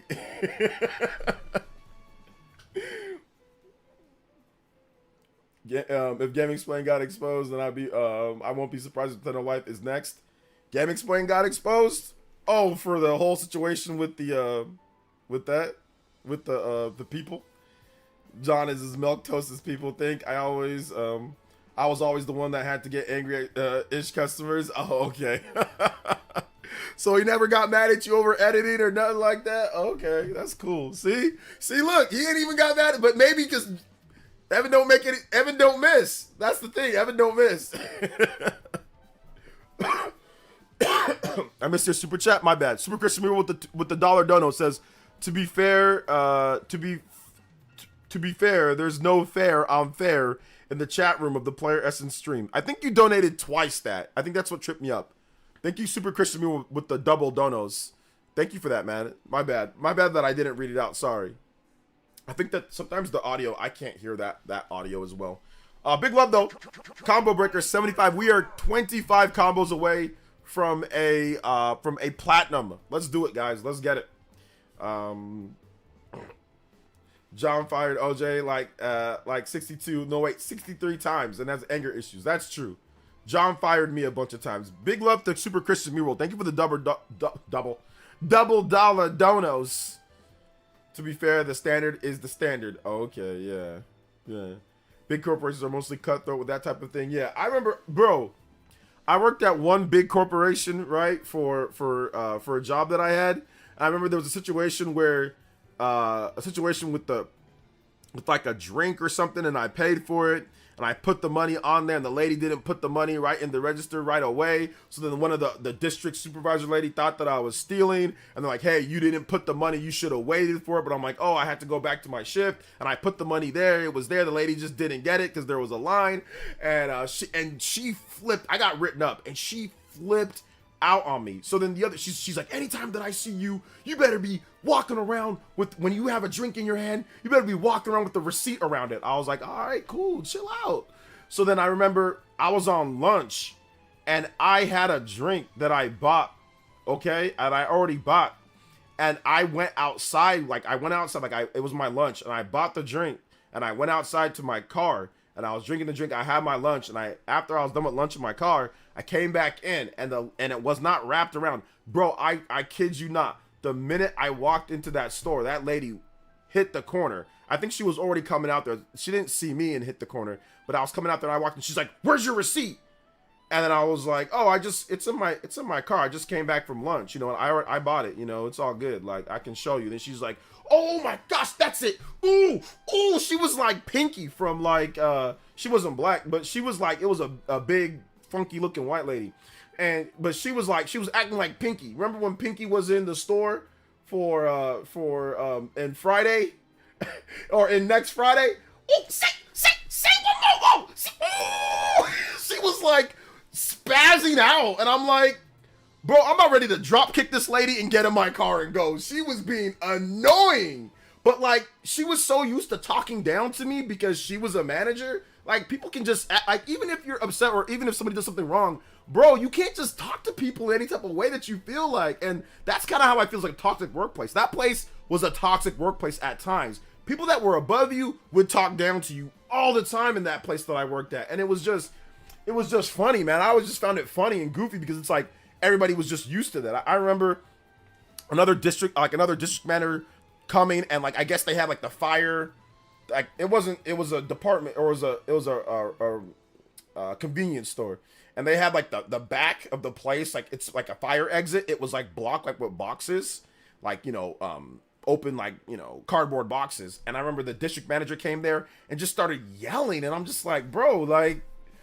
it's so funny that all these people, like, you yelling at people making $10 an hour. Like, it's just so funny and they're making way more. So they feel the need, they have to sit there and yell at you. Like, I don't know, man. It just always seemed weird to me that grown adults can be sitting there and be doing that to people. But hey, it is what it is. Like, I ain't never did that in my whole entire career of working at a place. I ain't never spoke down. If I'm in a position of power, I ain't never had a job where I'm going to speak down and yell at someone like that if they did something wrong. Just like, yo, man, this is what we need to do right, overall. But everybody has their own ways of leading. Everybody has their own ways, like of communication. But I always find it like, and that's why I don't be lasting at no jobs, because people be speaking down to me. I'm like, bro, I swear I'll kick you in the face if you talk to me. That's why I don't be lasting at none of these jobs, because all these people think that they can speak down to you. You know what I'm saying? I'm like, bro, I'll kick you in the face if you get close to me. I remember I should have said, I'm like, yo, you get close to me right now, I swear I'm going to kick you in the face. And that was my direct supervisor. Yeah, I was gone.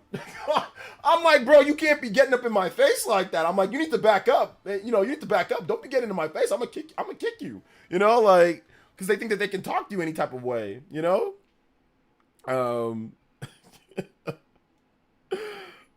Let's see here. OJ stay, bro. The funny thing is that I had to just sit there and take it at that one job with that crazy lady.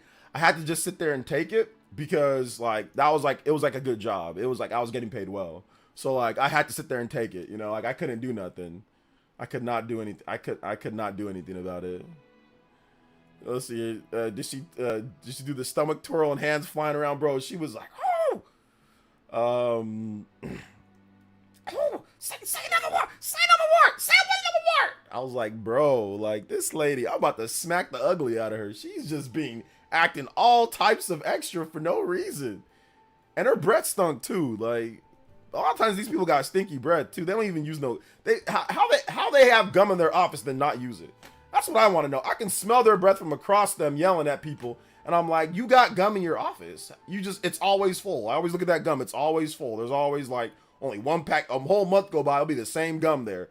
3 packs will be missing. Like, or 3, like they'll have like a whole gang of Trident and they'll open up the Trident. Like, bro, there'll be like 2 missing. I'm like, you had that same spearmint Trident in that room. Or like they'll have like the little canister with Trident. It'll be the same freaking size all month. Or like a month and a half, there's like 3 missing. I'm like, that's what. What's wrong with you?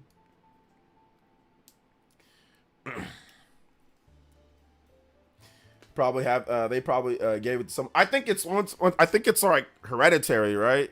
Like when you yell at, like they've been yelled at all their career, so then they do that to another person, you know. So yeah. What's up, OJ? I hope you're having a great day. Also, did you talk Tony Hawk Pro Skater 3? No, we didn't talk about it, but yeah, it's been rated for the Switch and Xbox and PlayStation. It's coming. There's an announcement next week on, I think, the 4th or the 5th. So yeah, next week they're gonna make the official announcement next week. Chuck Norris, Roundhouse, bro. I'm telling you, man. One guy, I told you guys the story. I used to work at this one place, and they had a satellite branch at an auto dealership. And I remember my direct supervisor, he was on paternity leave. I remember they sent me to this satellite office at the dealership to do cars for people that are getting their car worked on.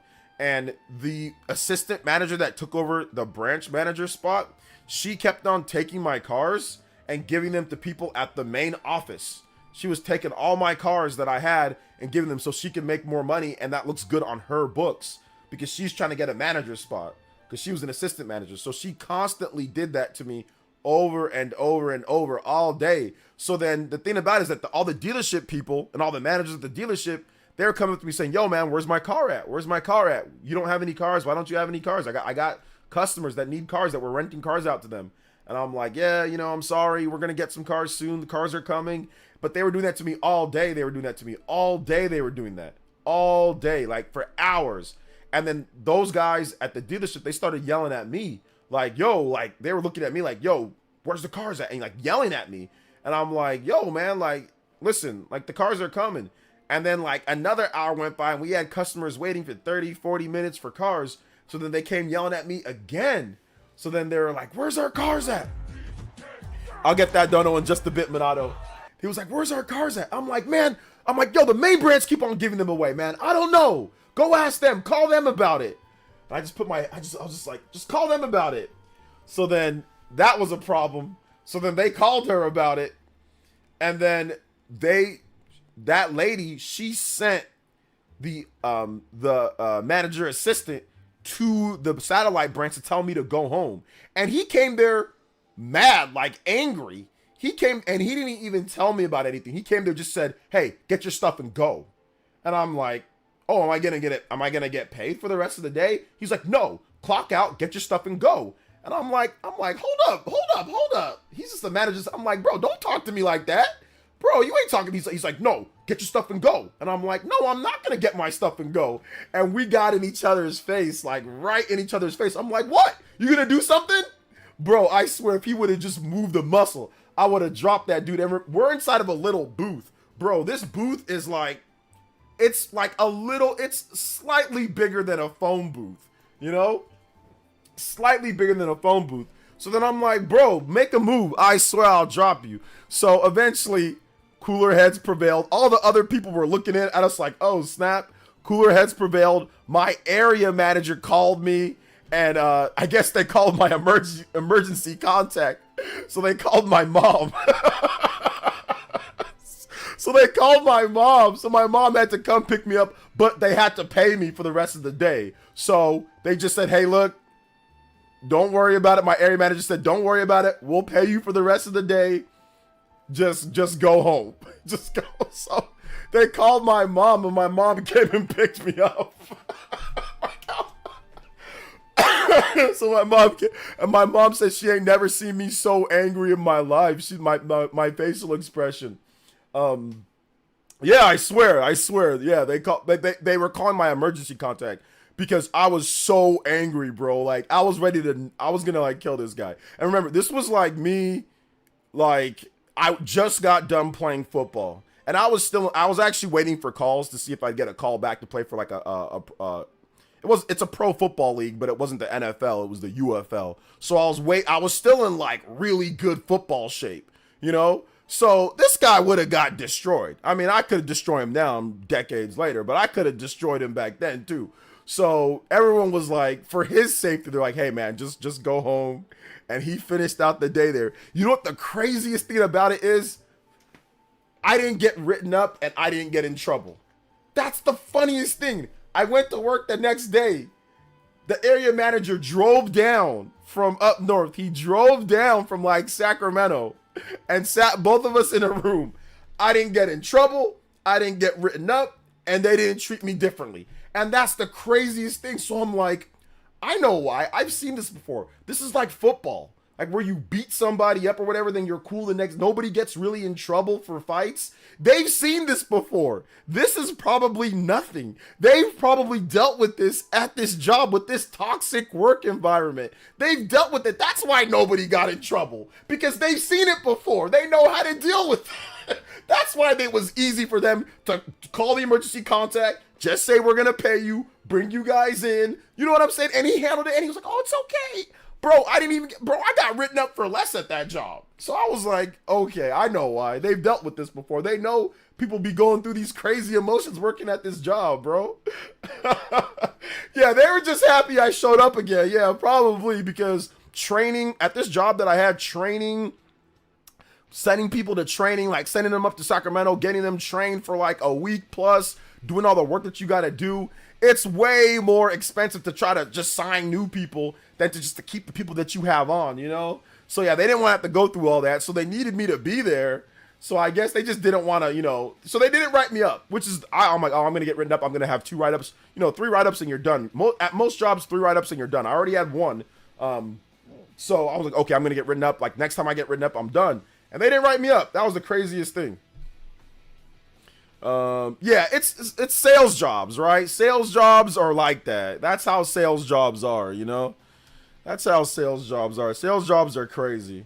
That's why I don't ever want to work in sales again. You know what I'm saying? Like, I never want to work in sales again. I just said after that job, I was like, I think I'm done with sales. Sales can be good. They can be really good. Obviously, can be lucrative and good, but nah, I can't vibe with that. Monado Mar with the $5 donut says, on the Elite Ninja Discord, one user posted the notorious 2012 GDC interview with Phil Fish saying Japanese games suck. Oh, proves it back in the day. Many Western devs despise Japanese games like your favorite Lost Odyssey. Yeah, I mean there were definitely some that did. Yeah, but Phil Fish, what happened to that guy? Where's he at? That's the guy that created that VVVVVVV game or whatever it was, or no, that's not that game. Or what was it that game? I forgot what game it was that he created. But yeah, I remember Phil Fish and like that indie game movie. Yeah, Phil Fish. I remember this guy. He changed his name, Felipe oh my gosh. Yeah, that guy went crazy though. He went nuts. Fez, there we go. Not VVV. Fez. Fez, that was the game. This just looks like they canceled Wonder Woman game. Yeah, it's in the title, Psycho Pie. I put that in the title of this stream. They canceled the Wonder Woman game as well. And WB shut down a lot of studios. Thank you for the $2 dono. So speaking of sales, how much are those memberships? Memberships here are only $1. So if you want to become an Elite Ninja membership, or if you guys want to become an Elite Ninja and get a membership, exclamation mark, member, all lowercase, and it's only $1 to join up. Thank you so much. I appreciate it. Shout out, Sicilian. I appreciate you. Let's go. Thank you for the dono. I think I messed up on that. I think we're at 77. Thank you so much. Let's go even further. And the combo breaker. Let's go. February 27th of Pokemon Presents Pokemon Legends ZA, Nintendo Lite, Nintendo Switch Lite, Nintendo Switch OLED. All right, there you go, says Eric. Oh, my bad. I didn't read the full title. No, it's all good. The full title, it cuts it off. But yeah, Wonder Woman, it got delayed. Or it got canceled. Sorry, canceled. But I mean, we never saw anything of it. There was no footage outside of a CG trailer. So, I mean, I was never really hyped or excited about the game because we didn't really see much on the game. So, I couldn't really be super excited about it because, yeah, they didn't really show much. So yeah. But yeah, it got canceled. Shaw X with the $5. Meanwhile, the NetEase CEO called Western devs lazy and entitled. The NetEase, the guy that keeps on letting off all of his developers too. Lazy and entitled. Oh my goodness. And that guy's like a billionaire too, of course. That's crazy. Thank you for the $5, Shaw X. We are only, what are we away? We are only 18 away from that platinum goal. Let's go. Hey, what's up, Juice Man Vaughn? Welcome to the stream. If you guys got questions, feel free to tag me at PlayerEssence, hashtag PlayerEssence by itself. But yeah, the Wonder Woman game got canceled. So if you're excited for that, I'm sorry. You know, it's not coming. But yeah. They just need to go back to Batman. Why pretend like they won't do an Arkham Knight 4 or something really clearly. Only thing WB good at. Yeah, I mean, obviously the Suicide Squad thing was a mistake, you know. It was the North American branch of NetEase that they laid off. That's true, but NetEase also, they're not giving extra funding to their other teams. And there was some stuff like with like Suda and like the other guy who does like the former Yakuza guy from Sega that went over there. They're like not giving them extra money for marketing and stuff. So and also didn't they lay off the whole studio, like Oka Studios, the people that made Visions of Mana? Wasn't that also NetEase? So like, yeah, he's laying off. They're doing a lot of cleaning house. Have you seen this trailer for the game Showa American Story? Nah, I don't even know what that is. Oh wait, no, I think I know I have seen the trailer for that. That's like that one girl like with the samurai sword, like that's in the future, like Western samurai Japanese influence. Yeah, I've seen it. What happened to that game? Mall Rivals is all NetEase needs. LOL, JK. I mean, I think at this point, with how much money they're making off of it, that's all they need. Yeah, that's why developers will always, always look for that live service hit. But Marvel, it's a Marvel IP though. So it was a Marvel IP. So yeah.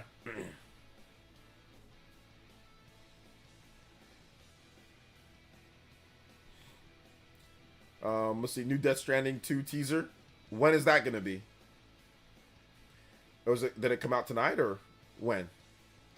Billionaires doing billionaire thing. Yep. My question was if I can have your OLED after you get your Switch 2 day one. Your question was, can you have my OLED after I get my Switch 2 day one? No, absolutely not. I like to keep my systems. The cool guy with the $8 dono. What's up, the cool guy says, oh, let's get that to 90, baby. Let's go. Let's do it for music. Sonic Spring Yard Zone extended, please. Yes, sir. Shout outs. Let's get it. 90. Only 10 away. Let's go, baby. Let go. I put 80 again. It's 90. It's 90. All right. Need some Sonic up in here. Sonic Spring Yard. Let's see here. What do you think needs to happen for the industry to recover? Nintendo needs to release the Switch 2. Microsoft and Sony need to get back to making awesome, regular, like big first party games that regularly come out. Sony in particular needs to get back to You know, like I would love to see some of their B teams, you know, or some of their B franchises come out. If they do that, then everything will be fine. And less emphasis on live service games, less emphasis on live service, and I think we'll be good. You know, do all that, we'll be good. OJ, we need to brainstorm and come up with some live service game idea. Psh, right. Shout outs to the cool guy. Thank you for the $8. Shout outs to the port with the $2 says, can I get an OLED box then? Come on. I mean, I might give you the box. Yeah. I might give you the box afterwards. I can do that. With Xbox console sales so low, what do you think the next move will be? They're gonna create valuable items. They're gonna create the next thing, man. They're gonna create the next Xbox, whatever they do on there. So, Gerard with the gifted membership. Thank you so much with the gifted membership. Shaban with the gift. Let's go. Let's go. Thank you so much, man. I appreciate that. Thank you for the gift.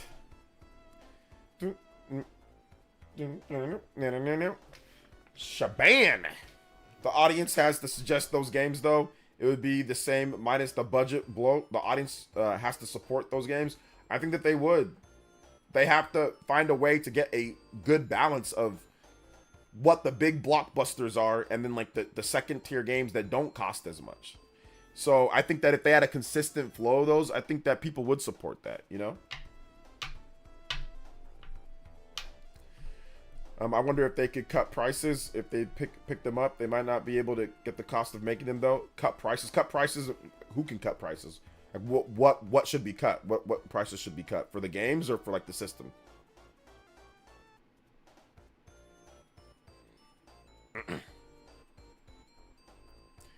2026 GTA 6. Well, it's 2025 for right now, but we'll see if it gets delayed or not.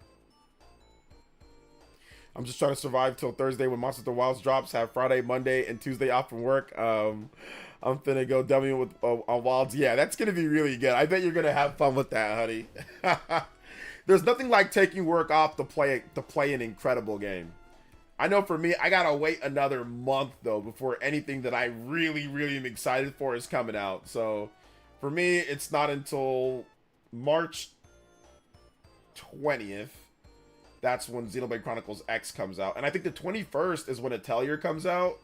Or the 20th and the 21st. I think it's the 21st for Xenoblade Chronicles X, right? Or one of those two. Anyway, Atelier and Xenoblade Chronicles X are coming out the same freaking week.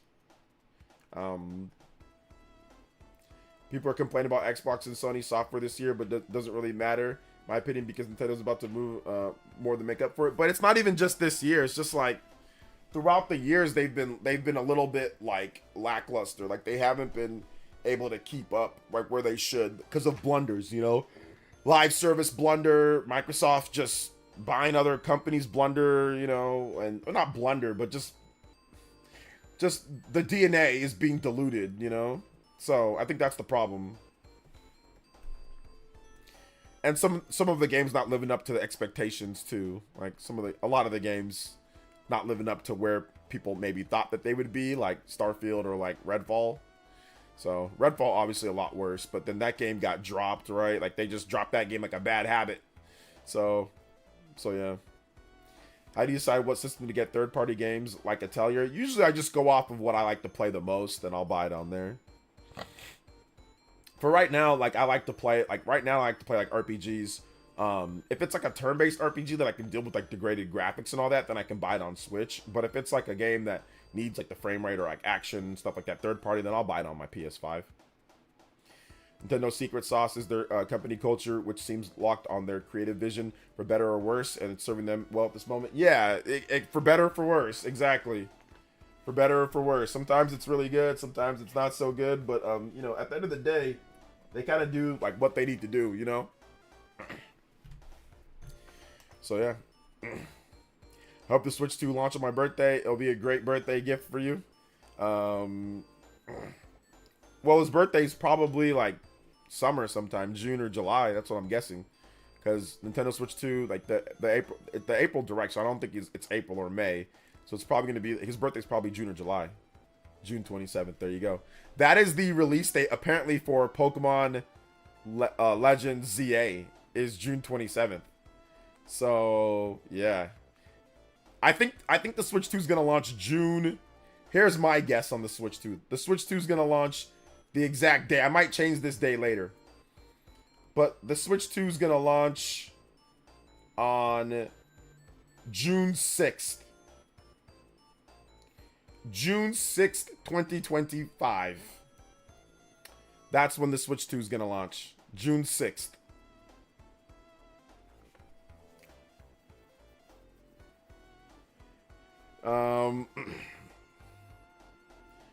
That's when it's gonna launch. June 6th. Mine's June 6th to Friday. Gamers don't run ideal performance despite the room do so. The only continuing Fable needs to do that time. Games don't run ideal performance despite having the room to do so. Well, it's about optimization. Like, if they take more time to optimize it, then they should be fine.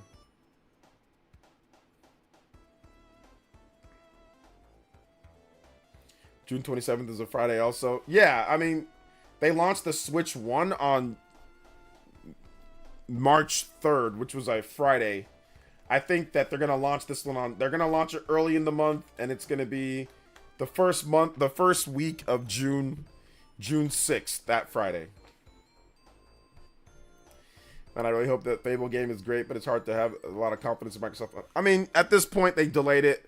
I don't know if the Fable game is going to be good or not. Like, it could suck. It could be good. I mean, it's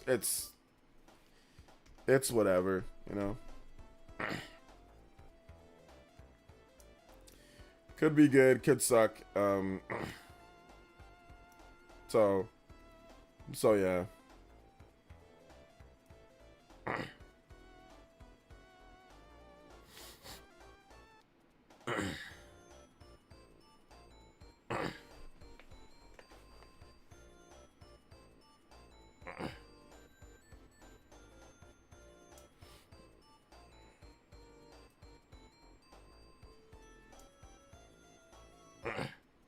So yeah.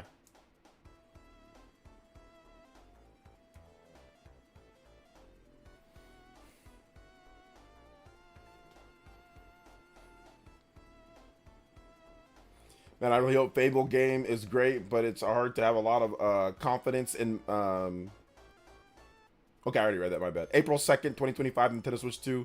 No money release date. No money release date, June or July. April, no money release date, June or July. I mean, yeah, it's going to come out June or July.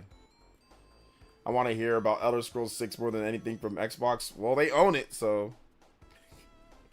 they own that.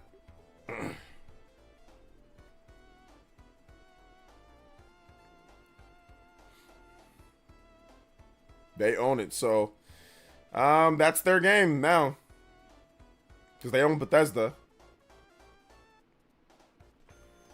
Man, Bethesda. I mean, they've been working on it. I mean, they said that Starfield was 25 years in the making. So, 25 years in the making. This game, Elder Scrolls, is like a bazillion years in the making. But give me 1 second, guys. I gotta check on something real quick. Take a quick little break. I'll be right back. Okay, guys? Give me just 1 second. Or two.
All right.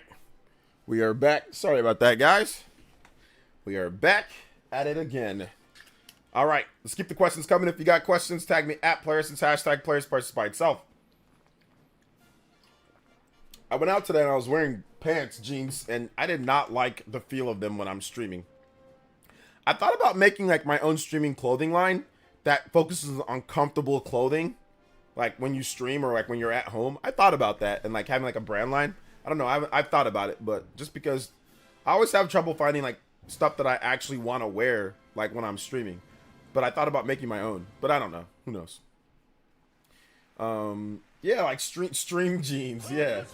Yeah. Oh, snap! Yo! What's going on, Big One? Star Platinum! Zawan! What's going on? Oh my gosh, yo, B Queen again! Yo! Did not expect that tonight. We are out here, B Queen, with the 150 JoJo. Let's go. Thank you so much. Shout outs to B Queen. B Queen always dropping major love every single month. All the time. Yo, shout outs to B Queen. That is crazy. I don't even know how to count at this point. Yo, thank you so much, B Queen. I appreciate it, guys. That helps support the village, helps support. You guys know we are 100% all you guys make this thing run. So thank you so much, B Queen. That helps out tremendously. One of the things that I want to do is I actually want to have a separate office at my because my mom has an extra room and I kind of want to have a separate office. So I was thinking about building up, having my office here, but then also building another office at my mom's place out of my old room that I had. So I thought about doing that, but I'm like, I don't know. I still got to invest to put inside this room, but stuff like that helps me so I can make a few different changes and helps me have some flexibility with stuff like that. So thank you so much, Beat Queen. I appreciate it. Let's go. Big love, big love. Shout outs to Beat Queen, like always. Thank you so much, Beat Queen. Appreciate you. If you want some music, Beat Queen, let me know. Let me know, Beat Queen. If you want some music, let me know. And we will get that going for you, Beat Queen. We will get that going for you. So let me know. Have you seen the Digital Foundry video on Monster Hunter Wilds? I have not watched the full video on Monster Hunter Wilds. What's that all? What did they say in the video, Alucard? You guys give some love to Beat Queen in the chat too. 150 on the board. I don't know if anyone's gonna be able to top that, but if you do, you can pass up Beat Queen on the board. Let's go. Yeah, she needs a playlist, but Beat Queen never asked for anything. I know she likes Animal Crossing music, so I'll try to play some Animal Crossing, but she never really asked for anything. But I appreciate her support. Like I said, it helps keep the stream going, helps keep everything going, man, when things are a little bit low on YouTube. So I appreciate it. You guys' support will always be welcome. You guys know how I do it here, man. You guys know how I do it here.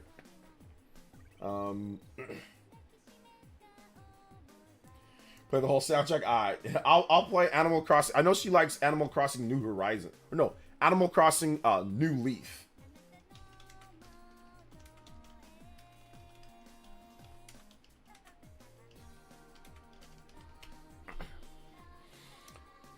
So yeah, but what did they say about it?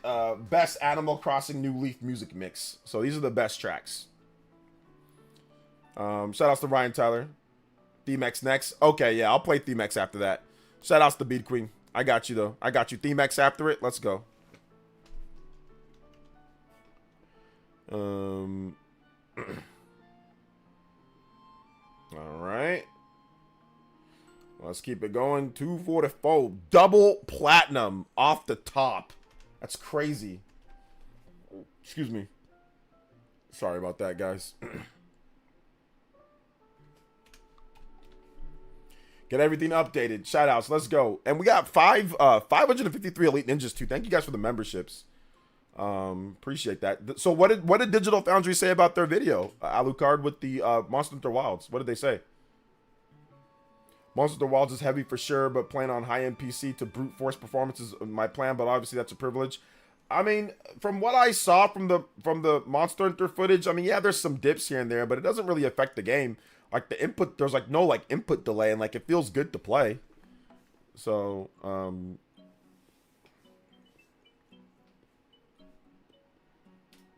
well, regarding Xbox Series S performance, it targets 30 frames per second, but can dip to 25 frames per second quite frequently. Resolution is far, far worse on the Series S, but kind of expected. Yeah, that's kind of expected for Series S over like PS5 and Xbox Series X or PS5 Pro, or obviously high-end PC, you know?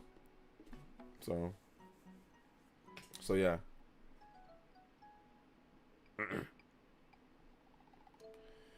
So yeah.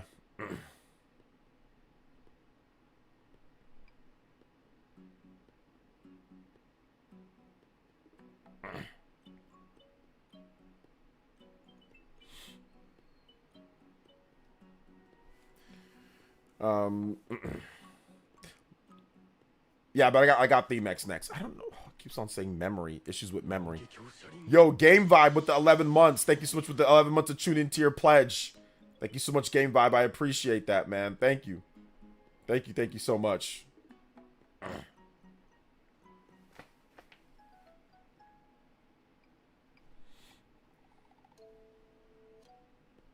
me see if I missed any questions. It's hilarious that they dropped Starfield. People played it for a minute, then went to play No Man's Sky. Yeah, I saw all the comparisons and stuff that people did with No Man's Sky after it dropped. Apparently, Starfield is actually pretty good now at this point. So I'm hearing good things about Starfield now at this point, though.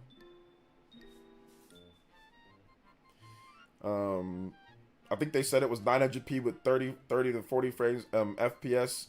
Really a current gen game. Is it really a current gen game? I mean, is that what makes a game current gen or next gen? Is resolution what makes a game current gen or next gen? Because if that's the case, then a lot of games definitely aren't like next gen. I think it's more like the graphics technology that they're using. That would be like what they would define it as, at least. But yeah.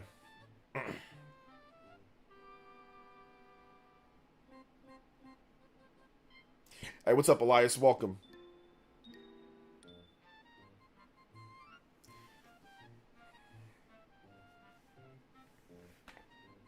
But yeah, it's a demanding game, you know. It's definitely a demanding game. It's built on they're loading up on that RE engine. So yeah.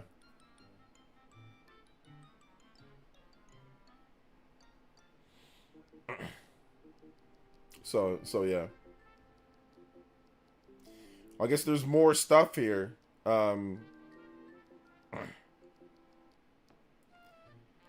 Smash JT caught using fake insiders, failure to vet. A video from Sid Alpha. What's all this about? I'm reading this. You guys know how I covered that last week. I actually had a talk with Smash JT about this, so like a private talk with him the other day, because like I said, we kind of go way back. Like I said, I think he has a good heart, but I think he's caught up with the amount of money that he makes talking to his user base. I'm hoping one of these days Smash can go back to I wish he was actually successful on his first run, to be honest, because I think he has a good insight on things, and I think he offers more than grift content.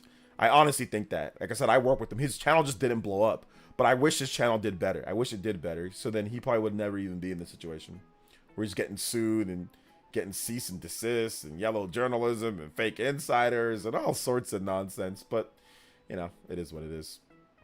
I didn't play New Horizons as much as New Leaf. I bought 6 copies of that game and maxed out hours on the 3DS. Yeah, I know you like New Leaf a lot. I know you like New Leaf. Everyone says New Leaf is better because there's more content and more things in New Leaf. So yeah, so that's why we're playing. We're playing the best of New Leaf for you, Beat Queen. Thank you so much for your support, like always. It really, really is nice of you to drop that huge support on the channel. It really, like I said, helps keep things going. I want to read this thread though. Today I'll be talking about Smash JT, yellow journalism, fake insiders. This affects all of us, man. This fake insider stuff. Ubisoft apparently sent the cease and desist to Smash JT. Sorry to hear about your uncle. Thank you for the feedback and input this video. I've explained my own channel multiple times. This was a harsh lesson to learn from being flippant, and I hope to be better moving forward. At the same time, each and every leak, no matter how vetted, it can still indeed be fake or falsified. And as such, I strongly encourage everyone to take everything with a grain of salt until until anything is officially confirmed via the company itself. Okay, yeah, I don't know about that, because the problem with that is because here's the issue with that statement. The problem is that the video titles are like the title of the videos are like, oh, you know, proven leaker, anonymous leaker says this, and they're done in order to rage bait people in the first place. So I think that's the problem that I have in the first place, is that that type of journalism with using anonymous sources that can't be vetted very well, that just say anything to you, you know it's a slippery slope and you know it's an issue, yet you still do it. If that type of journalism was the standard for lots of places, I mean, like, we're already in trouble because we have a trouble with journalism. But imagine if, you know, if, for example, Jason Schreier had that type of standard for his journalism. Like, he clearly doesn't. So this type of journalism definitely shouldn't be what would be the one going forward. Like, that shouldn't be like, oh, well, take everything with a grain of salt. If you are reporting that it's your source, you have to be absolutely sure that your source is real and is correct and is right. If you're reporting off of what somebody else says, then yes, take it with a grain of salt, take it with whatever. But if you are reporting with multiple sources, you're saying that you verified, you've got to check and verify. Otherwise, you don't run the story. Anybody can make up any name and then come to you as some type of insider without providing proof. So this needs to be a lesson for all of us to learn and to think about this before you click or you think about these videos that just say, sources say this. It's like, where'd they get the source from? The credibility goes out the window, in my opinion, if we're going to start taking it. When you title a video, my insider source says this, you are telling people that's your insider source. But now we should take it with a grain of salt. So, I mean, and I let Smash know this myself. I'm like, hey, man, I'm not a fan of this type of journalism, you know? You got to be sure about what you say before you say it, you know? Let's see. Smash JT got other grifters backing him up, so I'm not worried. Yeah, I mean, maybe. Or, yeah, it might be, but, you know. So, Smash JT9 has a Ubisoft Alyssa Mercante going after him. Oof. I mean, yeah, the situation with Alyssa Mercante, like, that blew up out of control. Like, I don't want to comment on it too much because there's a legal case that's going on. But I think that there's definitely been a bunch of issues on both sides. So yeah, a bunch of issues on both sides, man.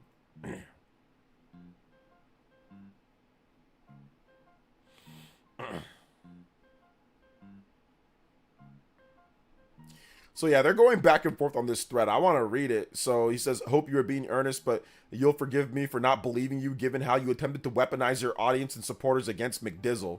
So that's, yeah, he did.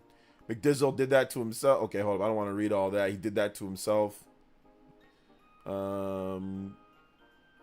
Attempted, yeah. Yeah. I mean, because the video that he made responding to it.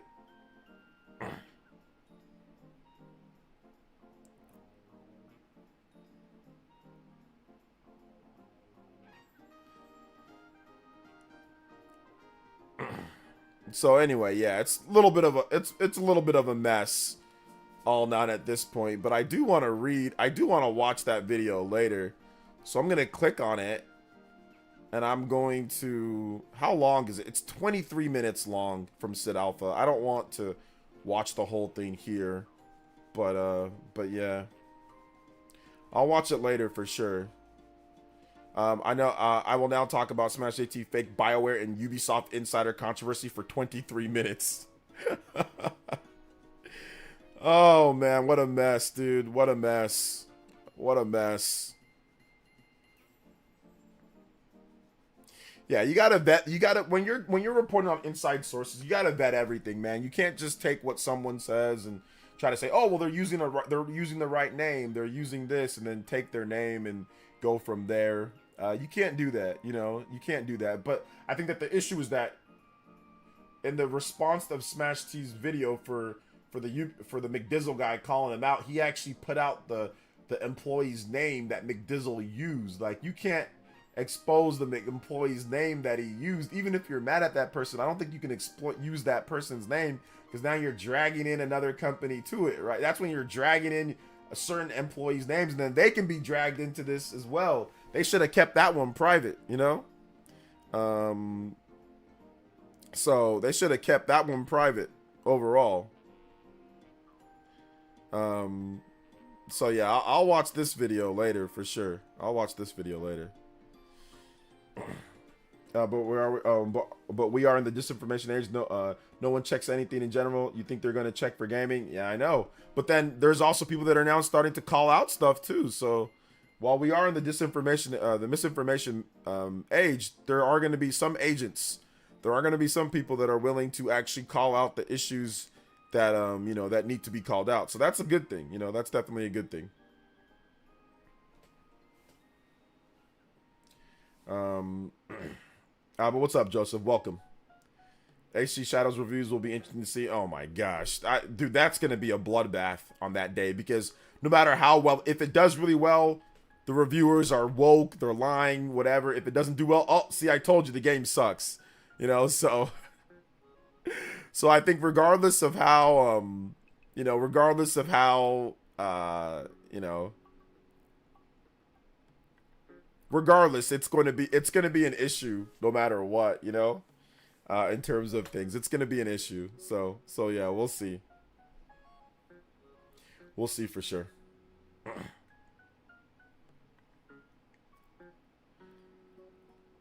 We will see overall, man.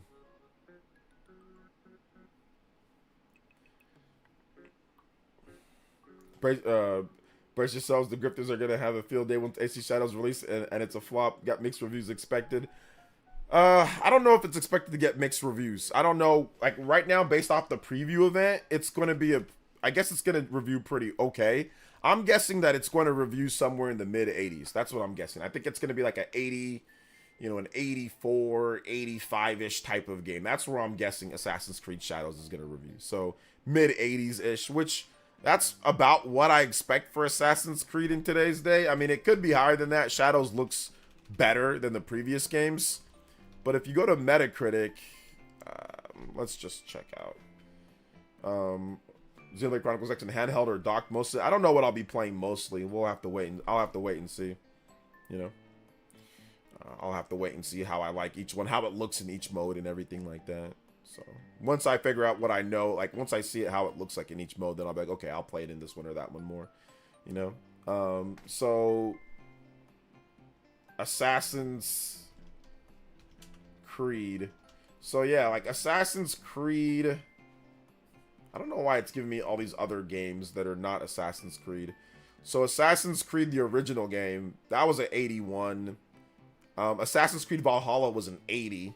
Assassin's Creed Odyssey is an 83. Assassin's Creed 4 Black Flag, that was a while ago. That was over a decade ago, 12 years ago. That was an 88. Assassin's Creed 2, I think that's the highest one. That is a 90. Assassin's Creed Brotherhood, 89. Assassin's Creed Origins, 81. So all of the modern Assassin's Creed games, those are all like in the low 80s. That's why I think that Assassin's Creed Shadows is probably going to be like a mid to low 80s type of game. I'm going to give it better than like Origins, maybe right around Odyssey. I mean, Odyssey people felt that game was pretty good, and that's an 83, you know? So I'm guessing it's going to be right around there. I will say that the original Assassin's Creed being an 81, that's too high. That might be a little bit too high for that game.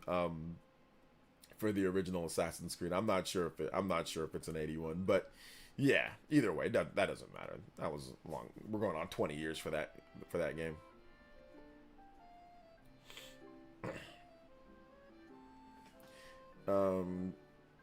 AC2 is still my favorite. Yeah, AC2 is pretty good. I played and beat that game. I thought it was okay. Valhalla actually sold the most. Yes, Valhalla is the best. I think it sold over 20 million copies for Valhalla. But what's up, Arkham's Grim? Yeah, I mean, I'll probably play a ton of Xenoblade in portable mode, because Xenoblade is really fun to play, just kind of doing other stuff, and like, you know, It's really fun to play in that sense, you know. So I'll probably play it a lot in portable mode, but I'll probably do like I'll do both, you know. I'll do both. So yeah. I really liked Origins, which is the first one I really played. Yeah, I've played a lot of Assassin's Creed games, and I don't like most of them. I legitimately don't like most of them. So yeah. I've never been a huge Assassin's Creed guy. I've tried to get into the franchise a lot and all of it. I've tried to get into it, but I just never really got into it like that, you know? So yeah. Never really got into it like that.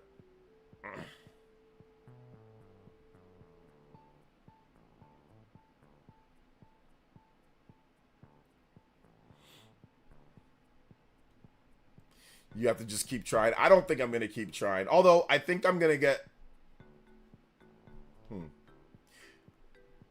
I think I'm going to get a... I think I can say that. I think I'm going to get a review code for Assassin's Creed Shadows thing. I was thinking about what I can in case. I think I will, but we'll see. We'll see. AC2 Revelations Brotherhood were all good to you. After like 6 games, AC... Oh, removed it. Okay. Let's see. I don't know if the vid is about Smash JT, but the of course Side Scrollers has a video titled "AC Shadows is cope with leaks." Of course, it's the Side Scrollers. Of course, man. How the mighty have fallen. How Stuttering Craig has fallen, man.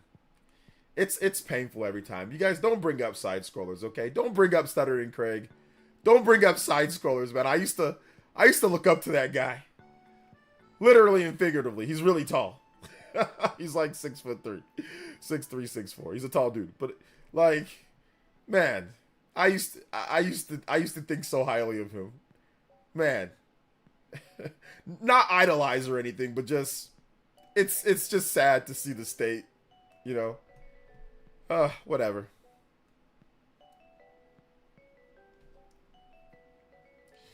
It's just sad.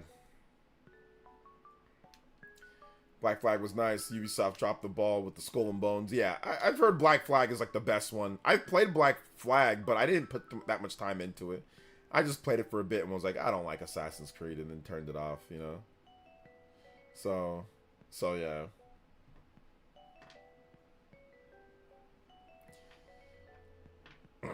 I think Steam Deck was never intended to have an impact on Switch. Ah, smart man.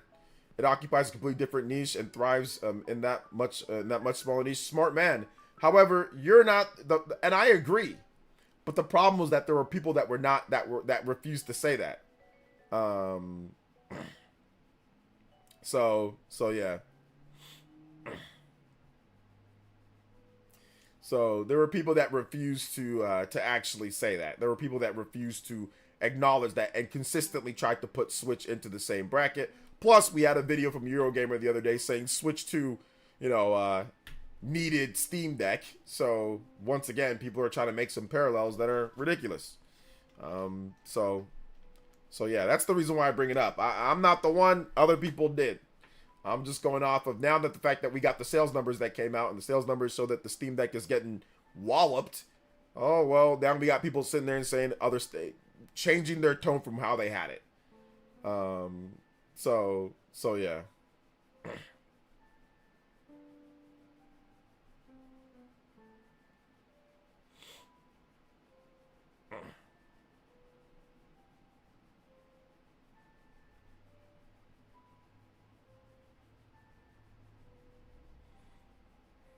So on Twitter, there was actually a roundup as well of people talk. It actually became like a what was it, like a relevant like explore topic. So it says Steam Deck versus Switch 2, a tale of two handhelds.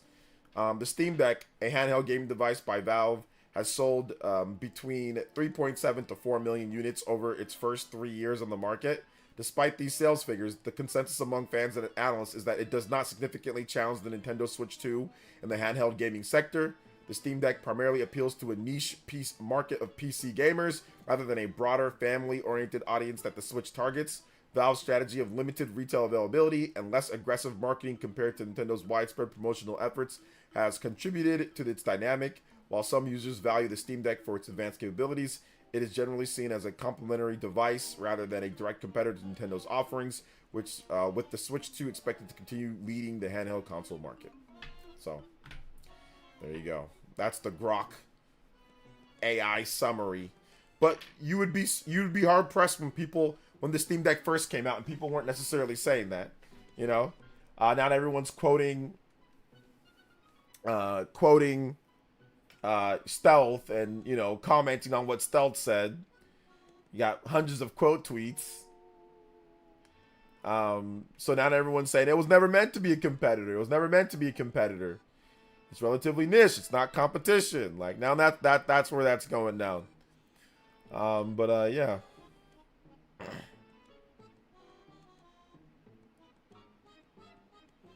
But it's all good. I should bring out the receipts that I have. I should bring out the receipts, but maybe I won't.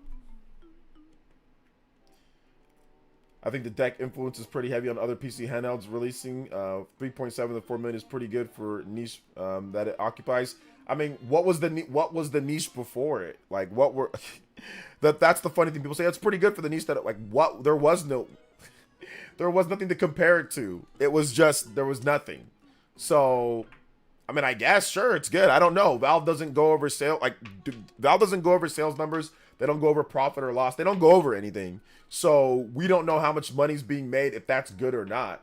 You know, Valve obviously makes a ton of money off of software, and that's where their bread and butter is. So maybe it doesn't matter. But I don't know if that's good. I mean, maybe it's good. I mean, selling 3.7 million units in about 3 years on the market. I mean, that might be good, but I don't know. I don't know what's good or not, considering this market is so small, you know, and there's nothing else to really compare it to. It's just a new thing.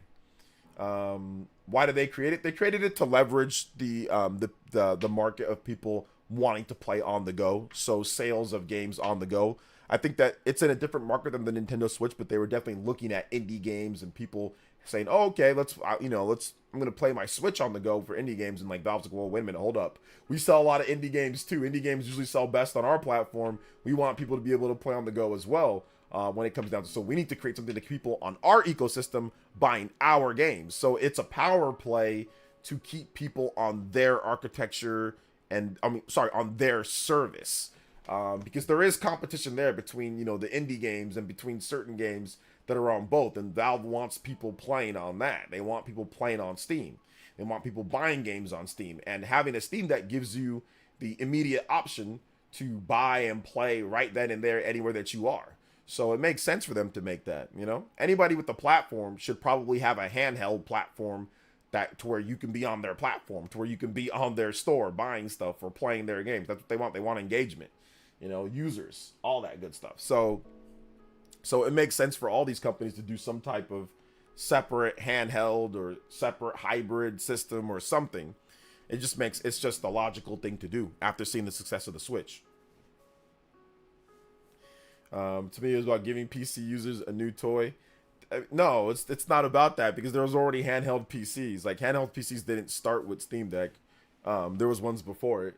Now, as good as Steam Deck, no. But no, it's definitely not. That's such a simplistic way of looking at $1 billion business.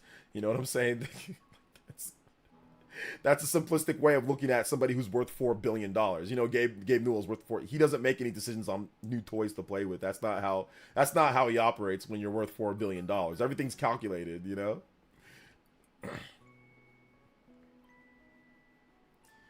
Let's see. I think it's unfair to compare Steam Deck, compare Deck to Nintendo handhelds. Like, legit unfair. How does the Steam Deck, does the Steam Deck disservice anyone who clickbait pushes this is disingenuous?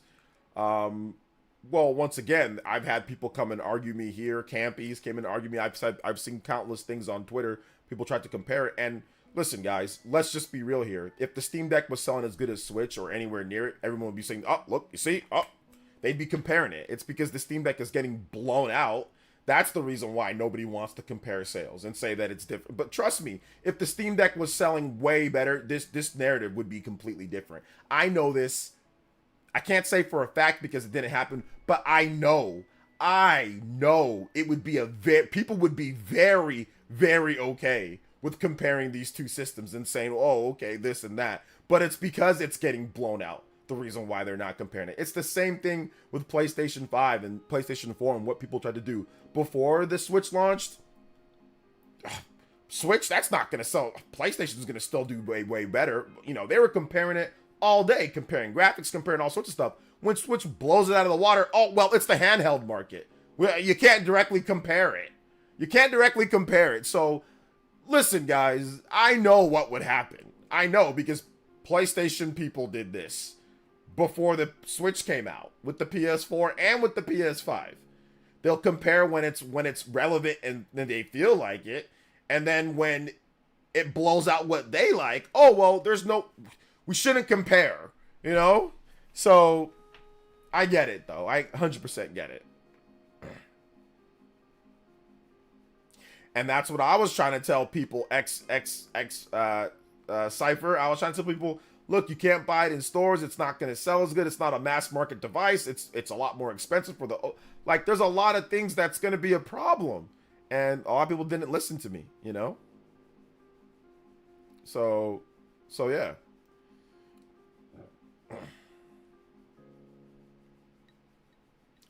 So that's the thing that I'll say. Trust me, if this thing sold really good, people would have no problem comparing it. It would be Compare Central. There would be articles all day saying how it's cutting into the market. Now Nintendo needing to copy that. Like, trust me, it would be, because that's some of the stuff that we saw. People had no problem comparing it beforehand. The comparisons were there. It's now that obviously the Steam Deck is doing nowhere near as good. Now everyone wants to come out and say that there's no comparison. Not a lot of people want to come out and say no comparison and all this other stuff, you know? So yeah. But it is what it is, you know?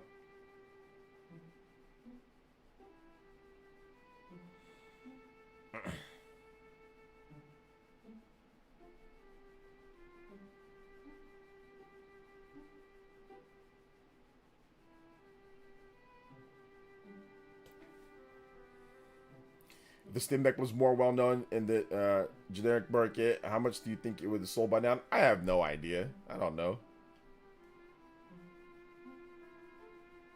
So it's facts. I wouldn't compare.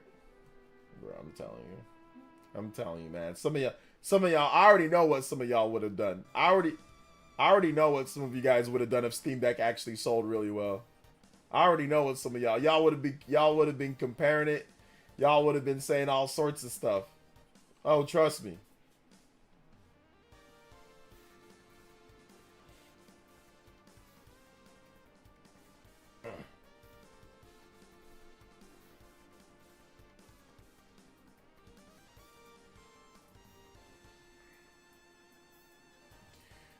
Let's see. A new narrative that Steam Deck can pirate Nintendo games. I mean, that narrative's always been there, though. So that's always been there.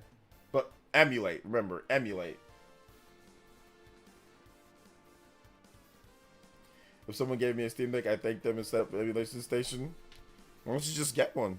If you want to do an emulation station, just get one. It's worth it for that. If you're big into emulation.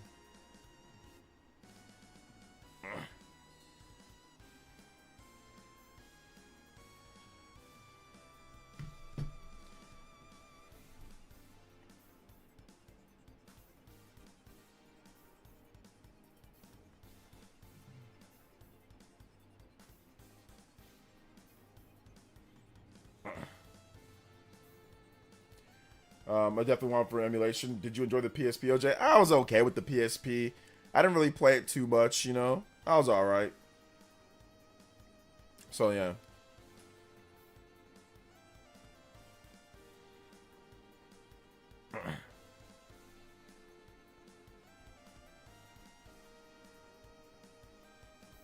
Still budgeting bursting on my end. Okay. Steam Deck is great for indies emulation. Steam in general, not so good with high-end recent AAA titles. Yeah, I don't think people are really trying to play it necessarily for that, you know? So yeah. I don't think people are trying to play it necessarily like for that type of thing.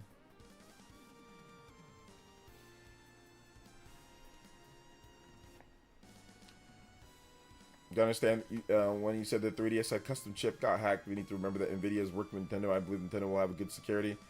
You know what? I hope so, Lek. And, you know, I need to make a video about this, that, you know, that's got to be the number one thing. Like, one of the big things that Nintendo works on. The security needs to be so much better, man, because it's just not good, man. It's just not good. It hasn't been good for a while, for a long time. And I know that they shirted up, you know, after the first Switch, you know, they shirted up on like the revisions and all that, but they need to make sure that it doesn't happen at first, you know? So yeah, the problem for me with the PSP is that, yeah, I just wasn't as big on all the games on, like, the third-party games on PSP. I thought it was okay, but I wasn't a huge PSP person. But it was okay, though. I played, like, Crisis Core, and I played a few other games, but, yeah.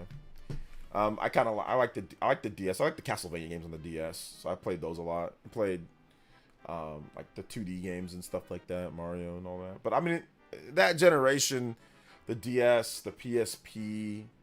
I was still playing GameCube. Like, I was still playing GameCube a lot. I was still playing, I think the Wii came out in that same generation as well.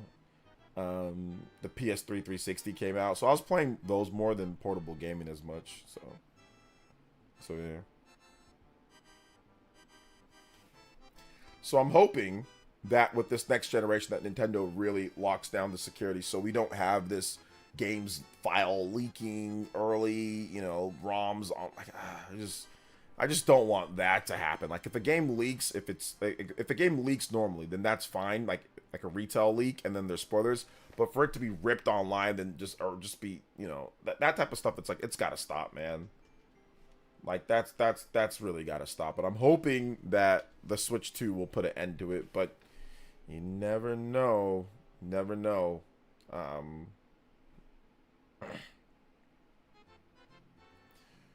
There were a ton of gems on DS PSP though. Yeah, there was a lot of great games on DS PSP.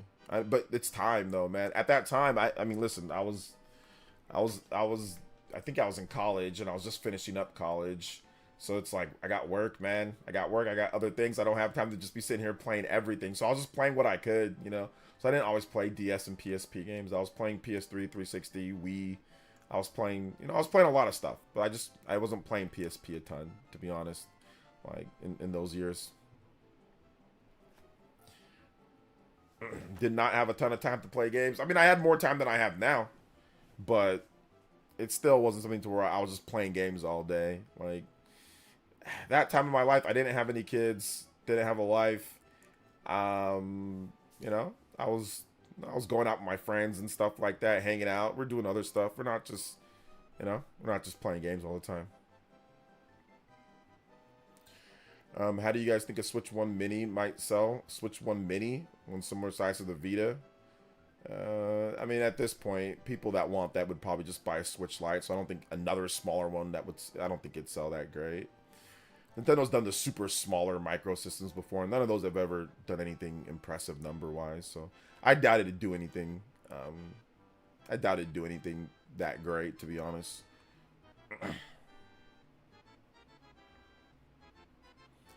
The Final Fantasy 4 Complete Edition or Complete Collection reminds me of the best way to experience that game. Yeah, it's nice. Good stuff. Desert Rain. Wonder what new tech the games will have to stop the leaks. Well, it's got to be built into the security. You know, it's not the games that it's not built into the games. It's built into the device itself. So the system itself and Nintendo's security. That's what it is, not the games. I mean, you can put, like, lockout chips in certain things that they've done before in the past, but those are, like, a thing of the past. That's not going to stop anybody. So yeah, it's got to be built into the, it's got to be built into the actual system itself, more so than anything. But yeah, like, you can't just take a game and, like, burn it from, like, a CD anymore, you know? So yeah. I know a lot of you guys will probably buy a super small system, but most people aren't going to do that. I mean, the Switch Lite is the worst seller out of all the three versions of the Nintendo Switch. Switch V2, Switch Lite, Switch OLED. The Switch Lite is the worst one, so if you make an even smaller one, that's That's got a limited range of people that are gonna buy something like that. You know, like the smallest ones, like even like the 2DS, like the small like wedge 2DS, the Game Boy Micro. A lot of their super small systems don't ever put up any crazy numbers compared to like to the regular systems, just because, I mean, I don't think most people have baby hands, but like most people don't have tiny little hands, you know? Most people don't have tiny little hands. So making a super small system makes it less comfortable for some people, you know? But my hands are entirely way too big for like super small, tiny. Even the PSP is too small. The PSP is too small for me. The DS is too small. Stuff like the DS and the 3DS XL are big, are, you know, good size. But like the PS Vita is way too small for my hands. Like, it's just way too small, you know? Give me 1 second. I can show you guys. I got a PSP. I got my ice blue PSP right here that I love. I think it's actually a good system. But it's just, yeah. I mean, yeah, there might be a place in the market for it, but yeah, at this point, nah, I don't think they're gonna make one. I don't think there's really any need, unless you can completely shrink the dies and shrink everything on the device, still have a good enough battery life and make it cheaper because of the less space, then yeah. But I don't really think that there's not much of a market for that, to be honest. Like, there's not like a big market for people that just have, you know, want something so tiny, like in your pocket. Like, you can put a Switch Lite in your pocket or you can just carry it like in a bag, you know. So I don't think people are gonna be like, oh my god, it's way smaller, then I'm gonna buy it, you know. There's some, but it's not gonna be a huge market for that, to be honest.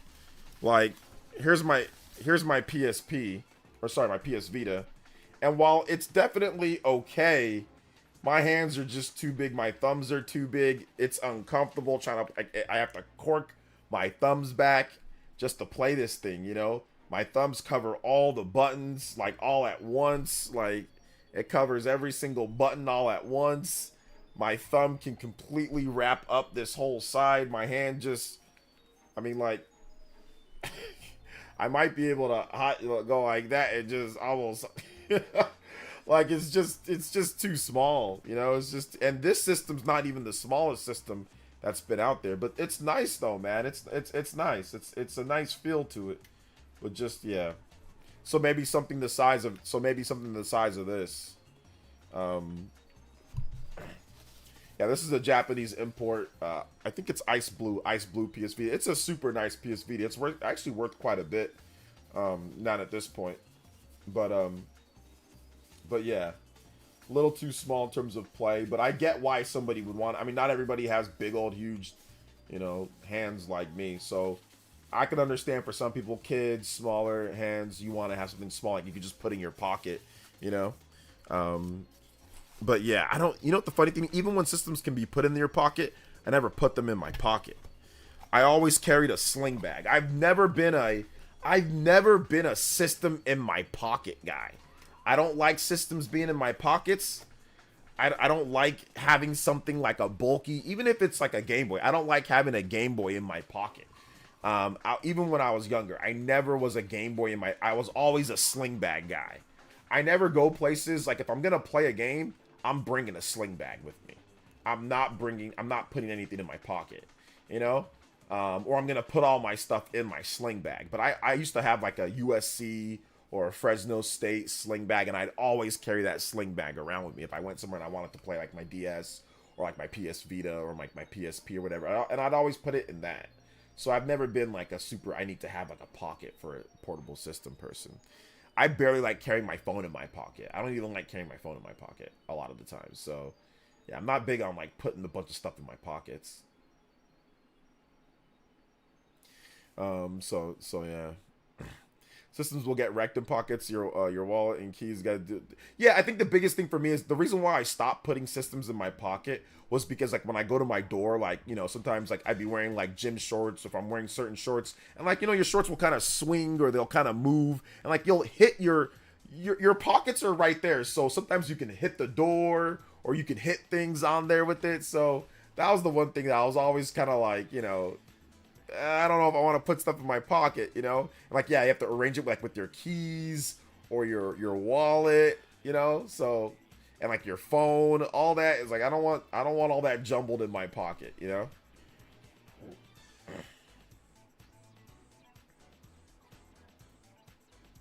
So I use sling bags whenever I go somewhere with systems. I'll just use like a little sling bag. Or actually, I have a really cool one. Which one is it? Yeah, I got like a Persona one here that I love so much. Whenever I travel, I use this one right here. I always use this one, this Persona. It's a backpack. It's not really a sling bag. But this Persona 3 Reload backpack, I always use this one. And it's great. It can fit everything.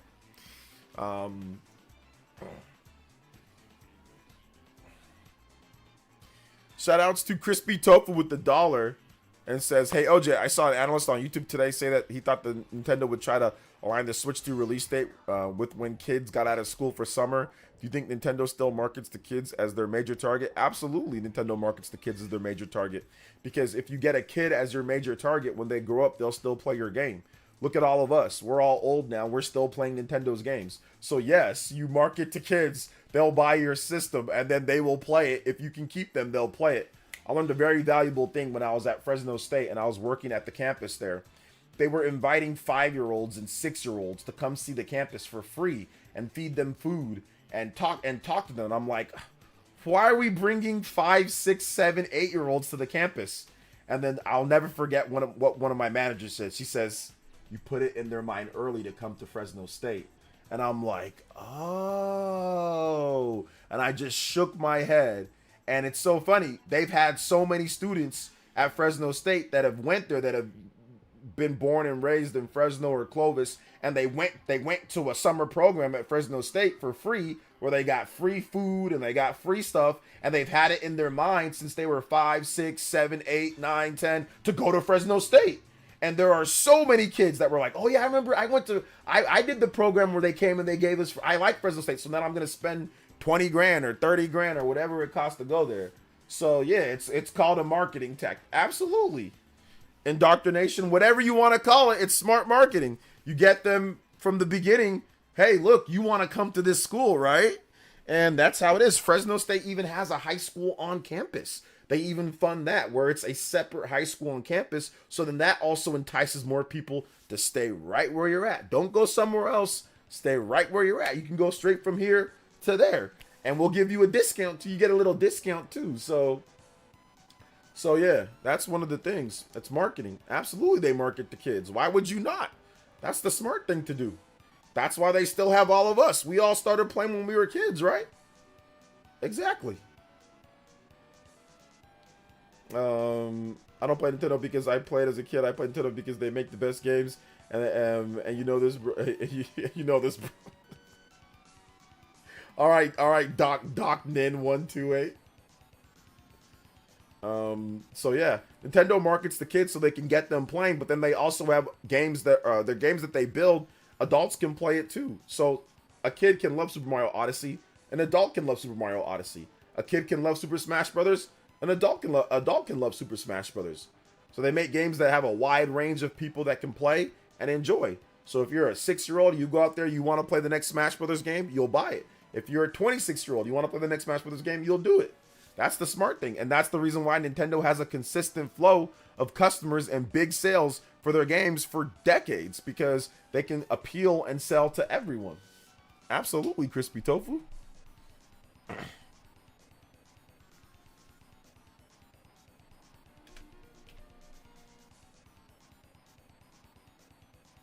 Let's see here. Oh yeah, my parents got me Nintendo consoles growing up, made me a lifer.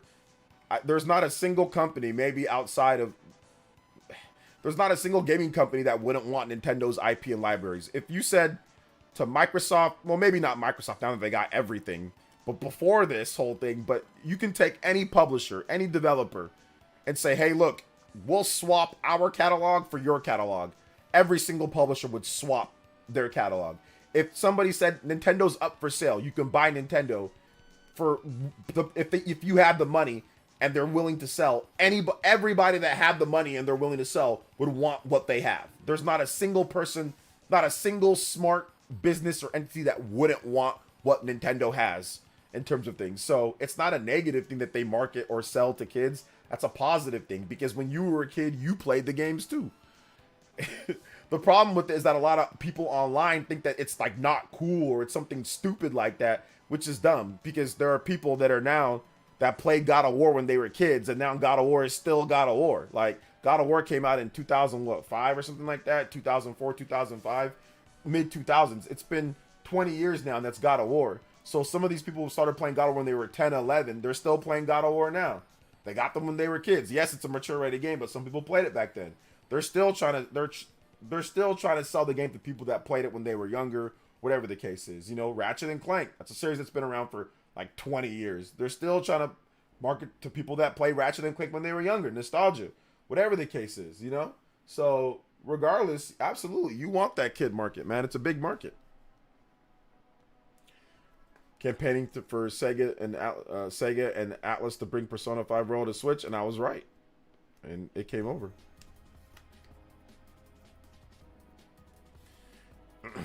Hey, what's up, Mike Sean Williams? Welcome. Let's see here. Yes, Microsoft tried to buy Nintendo. They did. They did try to buy Nintendo. And then Phil Spencer was like, say it'd be really cool if they bought Nintendo. Let's see here. Would you say that Xbox and PlayStation also market mostly to kids? Thanks for the insight. Market mostly to kids. I would say that, yeah, everybody markets to kids, but their IPs don't appeal to kids. That's the thing. Everybody spends a ton of money marketing to kids, but the problem is that Microsoft and Sony don't have the IPs that kids are interested in. So therefore, by default, they don't market as much to kids because a lot of their games are mature rated. So you really can't market to kids, but their system itself, do they market to kids? Absolutely. They market the PS5 to kids. Absolutely. They want kids playing Madden and all that. They spend a ton of money marketing on child-friendly, family-friendly programs. The problem is that they don't have the games to necessarily do that. They've all tried to get games to do that, but they haven't had the success that Nintendo's had. But once again, if they had the IPs that Nintendo has to market to children more, they would be, but they don't. They don't have the IPs to do that. But in terms of the system itself, absolutely. They've spent exorbitant amount of monies marketing on like Nickelodeon, marketing on child-friendly programming to get kids to buy the system. Absolutely.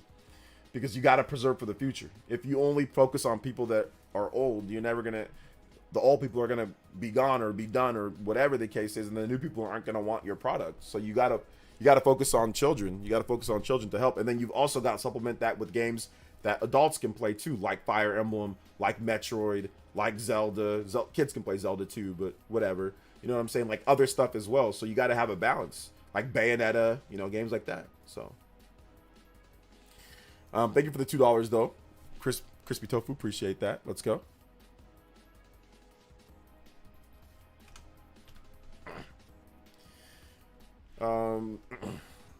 Let's see. OJ, I'm mad at WB Games right now. Man, tell me why they canceled the Wonder Woman game. My crush dog. Who knows if we're gonna get a Superman game now in the future? Well, you never saw anything on it. So what are you so upset about? Wonder Woman's your crush? She's not real. Okay. So I hate to break it to you, man, but Wonder Woman ain't real. She's not real. And this video game, you can't be sitting here playing the video game naked, Mike Sean Williams. What are you thinking, bro? Listen. If you want an ice cream, go out and get yourself an ice cream. You know what I'm saying? Don't be worrying about no damn Wonder Woman game. All right, so that's the first thing that I'm going to tell you right now. Second thing that I'm going to say is that we saw nothing on it. So there's nothing to be really too upset about. You know, we saw nothing on the game. You know, we saw nothing on the game. There was nothing there. So there's no need for you to be upset because they showed nothing. Warner Bros. Has shown that they're incompetent in so many different types of ways. So yeah, I expect dude, it's been years. They've shown nothing on the game.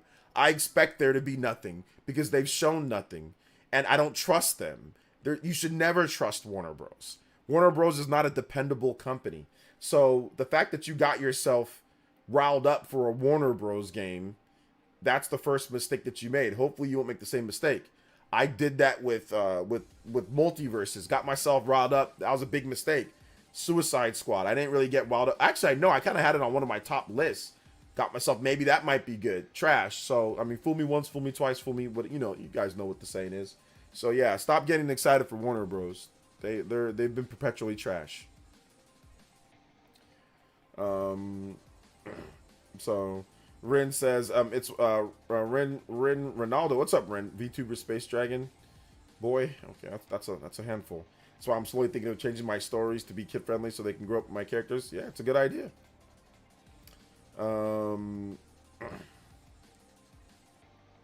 Let's see here. Multiverse was gonna be your game of the year too. Sadness.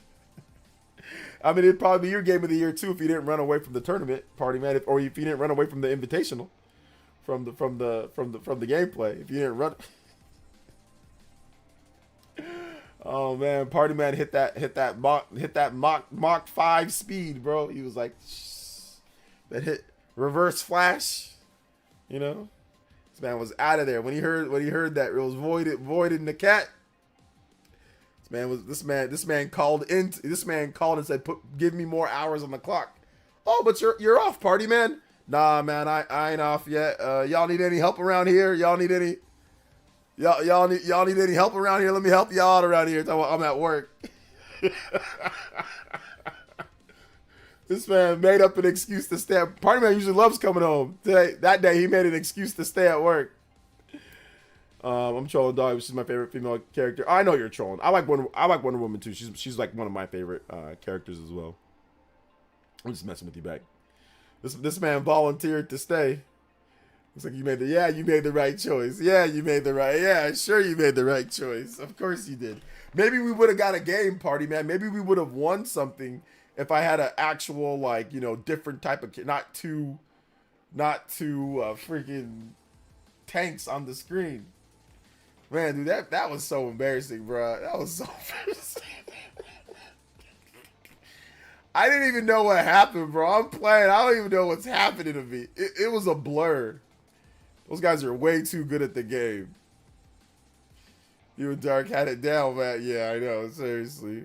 For those who don't know, I played in like this little invitational of like multiverses against 2 pro players in the Cat and Void. They played Smash, but they were like part of like the development team almost like of this game. And man, we got smoked, bro. It was so bad. We lost all of our stocks in like seconds. I'm getting hit by like sausages and trash can lids and dynamite and ping pong paddles with Tom and Jerry. He's got meat sticks and all sorts of contraptions and gadgets, mallets, all sorts of stuff, man. I'm like, this character is stupid. You guys were destroying people on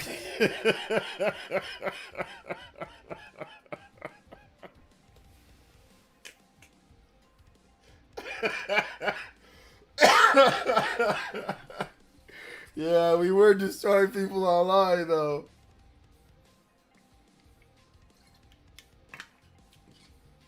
We were destroying people online though. We were. We had it, bro. We were actually feeling real good. We were like, oh, we can play. But I thought that, like, listen, I thought that it wouldn't be like that. I didn't think it'd go like that, you know? I didn't think it'd go like that, so. I mean, yeah, multiverses, it felt like I was playing Smash Brothers with items on, fighting against Void, with that freaking Tom and Jerry that he had. But yeah, I don't feel sorry that the game is going out of business. You know, that I don't feel sorry. I don't feel sorry at all. Not a sing. I don't feel sorry, and I'm happy.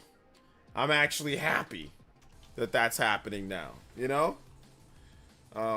So yeah, I don't feel sorry for any of them because of how bad of what happened to me. So.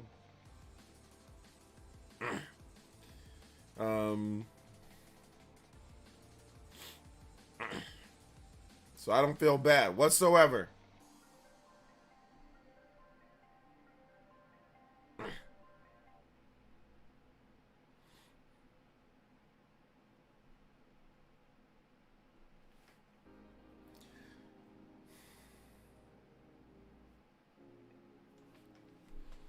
But yeah, guys, hit that like. I haven't actually told you guys to hit. Actually, no, I think I did tell you guys to hit that like button. But yeah, hit that like button if you have not hit that like button already. We still got a number of time left on the stream. At least I think we do. Let me double check. It happened to me again where I checked at 1 hour 40 and then I yapped for an hour and now we're at 2 hours and 50. It happened to me again, literally the exact same time frame at an hour 40. I say we got about 20 minutes till we hit our 2 hours and then the 1 hour extension. And then I'm like, all right, we're good. And then I yap for an hour and then we're at 250. So hit that like button. Let's get to 150 before we bounce. We've got about 10 minutes or so. So if you got questions or you got last second donos for music, let's get those in. And we can keep it rolling. And I forgot to play the limit break animation because we did hit the platinum, double platinum. So let's go ahead and play that. Let's go.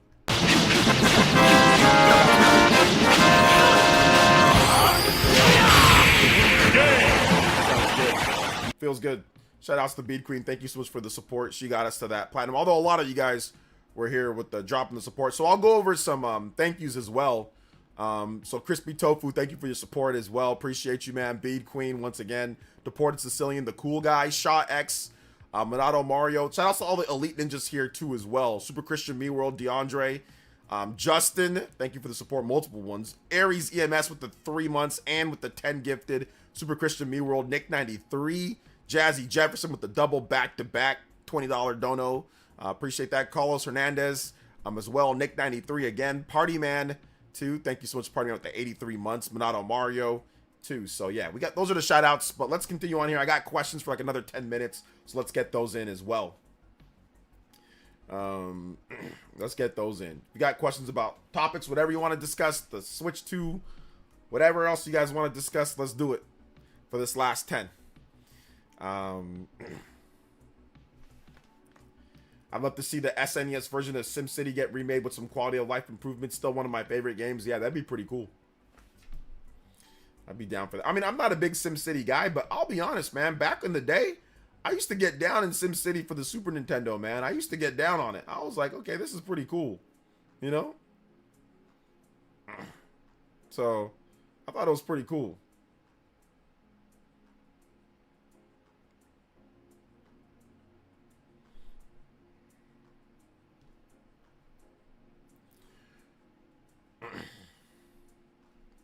I think my chat might have froze. I don't see anything coming in. Everything's still good, right? I think we didn't drop any frames or anything like that, so I think we're good. So if you guys have the questions, let's hear them. Or we can go over the Tony Hawk. I don't think we actually went over the Tony Hawk news like that much. Okay. Tony Hawk Pro Skater 3 and 4 remaster is heading to Nintendo Switch family of systems. It was rated by Infocom Media Development Authority of Singapore. Tony Hawk Pro Skater 3 and 4 was also rated for PS5, Xbox Series S and X, PS4, Xbox One, and PC. Gamatsu reports that the official announcement is scheduled for March 4th via the countdown timer on the official Tony Hawk Pro Skater website. So, yeah, you guys excited for Tony Hawk Pro Skater 3 and 4? I'll be honest, I don't have the attachment to Tony Hawk Pro Skater 3 and 4 as I did Tony Hawk Pro Skater 1 and 2. So I don't know if this one's gonna be a cop for me because I bought like the special edition on Xbox One with the with the skateboard and all of that. I used to be a skater, so I thought it was cool, but yeah, I don't know if this one's gonna be for me, you know? I don't know about this one. So we'll see. What do you guys think? I have a question with Smash 60. You think there's going to be a, I think it's Smash 6. You think there's going to be a brand new gimmick? Yeah, I think there's definitely going to be brand new gimmicks with the next Smash Brothers game. Maybe new movesets as well. I'm so excited for Tony Hawk Pro Skater 4. That was my childhood. Okay. Hype for 3+4 mainly so we can have more Tony Hawk games. Yeah, a lot of you guys, if you're born in the 2000s or if you're born in the late 90s, then Tony Hawk Pro Skater 1 and 2 were not for you. Tony Hawk 3 and 4 were probably more your games because you were not alive when those games like Tony Hawk Pro Skater 1 and 2 were like super popular. You were not alive. So yeah, 3 or 4 makes more sense for the younger people here to be more attached. Or maybe you just like them more, you know? You could just like them more. Hopefully they remake Underground. I think they'll probably remake Underground. I think Underground 1 and Underground 2 will probably be remade and put into a package. Just like Tony Hawk Pro Skater 1 and 2 were put together. I think those will be put together as well. So yeah.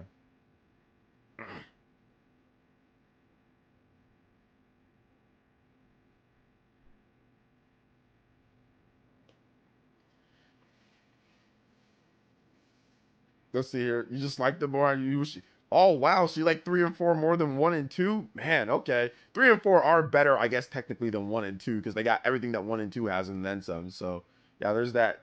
But Tony Hawk Pro Skater 2, man, I think it's more nostalgia for me. I didn't have that same attachment with 3 and 4. And to be honest, I don't even remember playing 3. I don't remember playing 4 much. I played 3. I had 3 on GameCube. I played 3 a lot. I remember playing 3, but I don't remember playing 4 a ton, to be honest. So there's that. But Underground 2 has lawnmowers. Spawn would be pissed. Oh my god, that lawnmower comment was hilarious. Yo, shout out to Vincent with the JoJo. Jojo still on the road. J-O-O-O-J-O-O-O. Let's go limit breakers anyways. Just dropping off the dono. Have a great night. Yo, thank you so Music much. request Mario Party Luigi's Engine Room Extended. Let's go. Luigi's Engine Room Extended. Let's get it, man. Appreciate that. Thank you so much, Mr. Vincent with the JoJo. We have went well further than beyond, and then.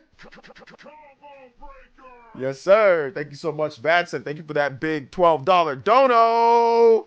And then DeAndre comes in with another $2. Says Pokemon White Undella Town theme. All right, I got you guys.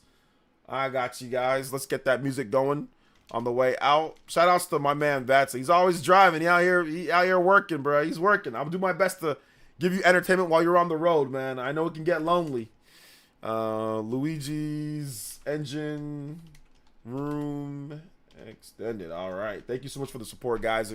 Like I said, it helps keep Player Essence rolling so we can continue having our streams every single day for the most part, man. Appreciate y'all. Shout outs to DeAndre too, man. Thank you for that big $2 dono coming in. Appreciate you. Combo breaks. Yeah, I mean, Tony Hawk Pro Skater 1 is nowhere near as good as Tony Hawk Pro Skater 3 and 4, to be honest. Like, if you want to just keep it, like, for real, Tony Hawk Pro Skater 1 is, like, you can't do manuals. Like, you can't do, like, there's a lot of stuff that you can't do in Tony Hawk Pro Skater 1. Like, the functionality and, like, the different type of, like, stuff that they added into Tony Hawk Pro Skater 3 and 4. Like, even Tony Hawk Pro Skater 2 is such a huge leap over Tony Hawk Pro Skater 1. So, yeah, 3 and 4 are, like, way better games, you know. Smoother, run better, look better. Everything's better in Tony Hawk Pro Skater 3 and 4. Even over 2, like Tony Hawk Pro Skater 3 and 4 does everything 2 does and then some, you know? So. But yeah, lawnmowers, man. You know what game I really like? But I probably have never said anything about it to you guys. This is a mystery game. It's an EA game. Need for Speed Underground 2.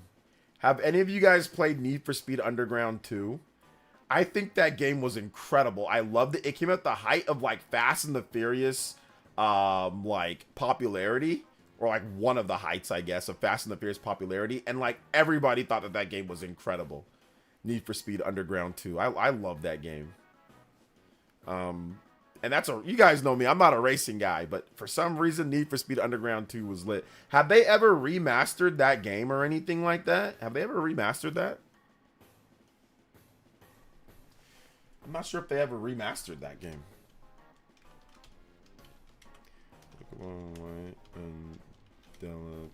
I just like the nitrous oxide, like hitting the NOS on people. I just thought that was cool. That game is great, not gonna lie, but my friends, my friends played that game to death growing up. Yeah, we played it out for sure. We played it so much. The customization was next level. No remaster for that, but a remaster for Most Wanted. Yeah. So yeah, that's like a PS2 game. I remember playing Need for Speed Most Wanted. Need for Speed Most Wanted 2 on the PS2 and the GameCube. I kind of want to get the GameCube version and play it again. 1 was really good, but 2 was peak. Yeah, or maybe the Xbox version of the game. I think the Xbox version you can play like in 720p, right? Native or no? I don't remember. I think I can play the original Xbox version on the Xbox Series. Can I? All right. We do got to play the Undella Town theme just because we don't have as much time to go through with music because we're ending the stream after the 3 hours. But let's go ahead and play this. Shout outs to my man, That Said. Thank you for your support, like always. Elite Ninja Roundtable boys, we out here. Pokemon White, Undella. Okay, this is the remix. Let's play this one.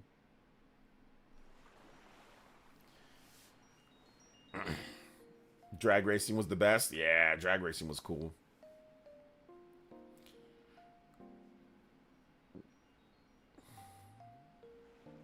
I'm surprised they haven't remastered that one yet. Like, they've done remasters on Burnout Paradise. They've done remasters on so many of the Need for, like, a lot of the racing games out there. But they have not done a remaster on Need for Speed 1 and 2. That's interesting. I thought maybe they did, but yeah. But yeah. It's all good.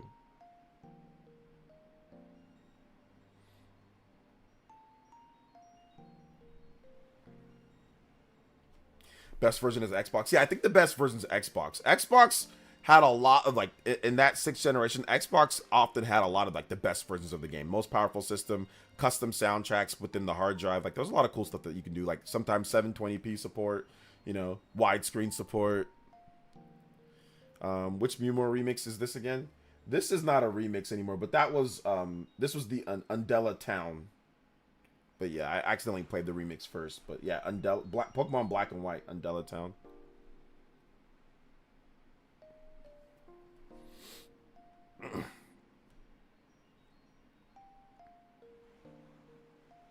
Man, so many good memories with these games, bro. But yeah, we're gonna finish out this music here, and I want to say thank you guys so much for everyone that came out to tonight's stream. We've hit our 3 hours. Thank you guys for being awesome. Thank you guys for being great. And yes, Mumor remixes are so good. That guy's goated, man. Thank you guys so much. Hit that like button on your way out if you have not hit that like button yet. Let's get a couple more likes before we bounce. And I want to say big love once again to Bead Queen, pretty much helping out the stream so much today. But also all of you guys that were here, that were chatting, that were talking about your own things and discussing stuff, man. I really appreciate that. Helps keep the numbers up. So thank you guys so much.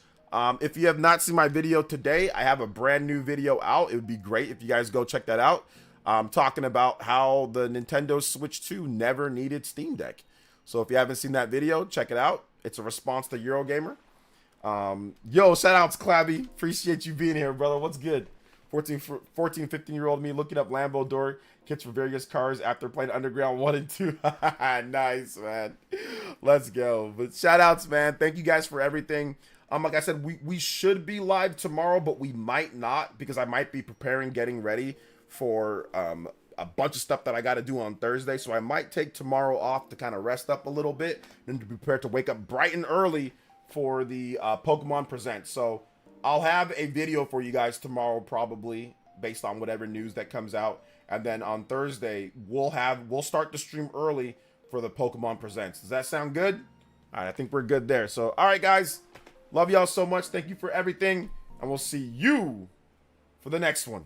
Peace out, guys. Thank you for your support. Thank you for everything. You guys were goated tonight. Shout out to Speed Queen once again. Appreciate you. Let go.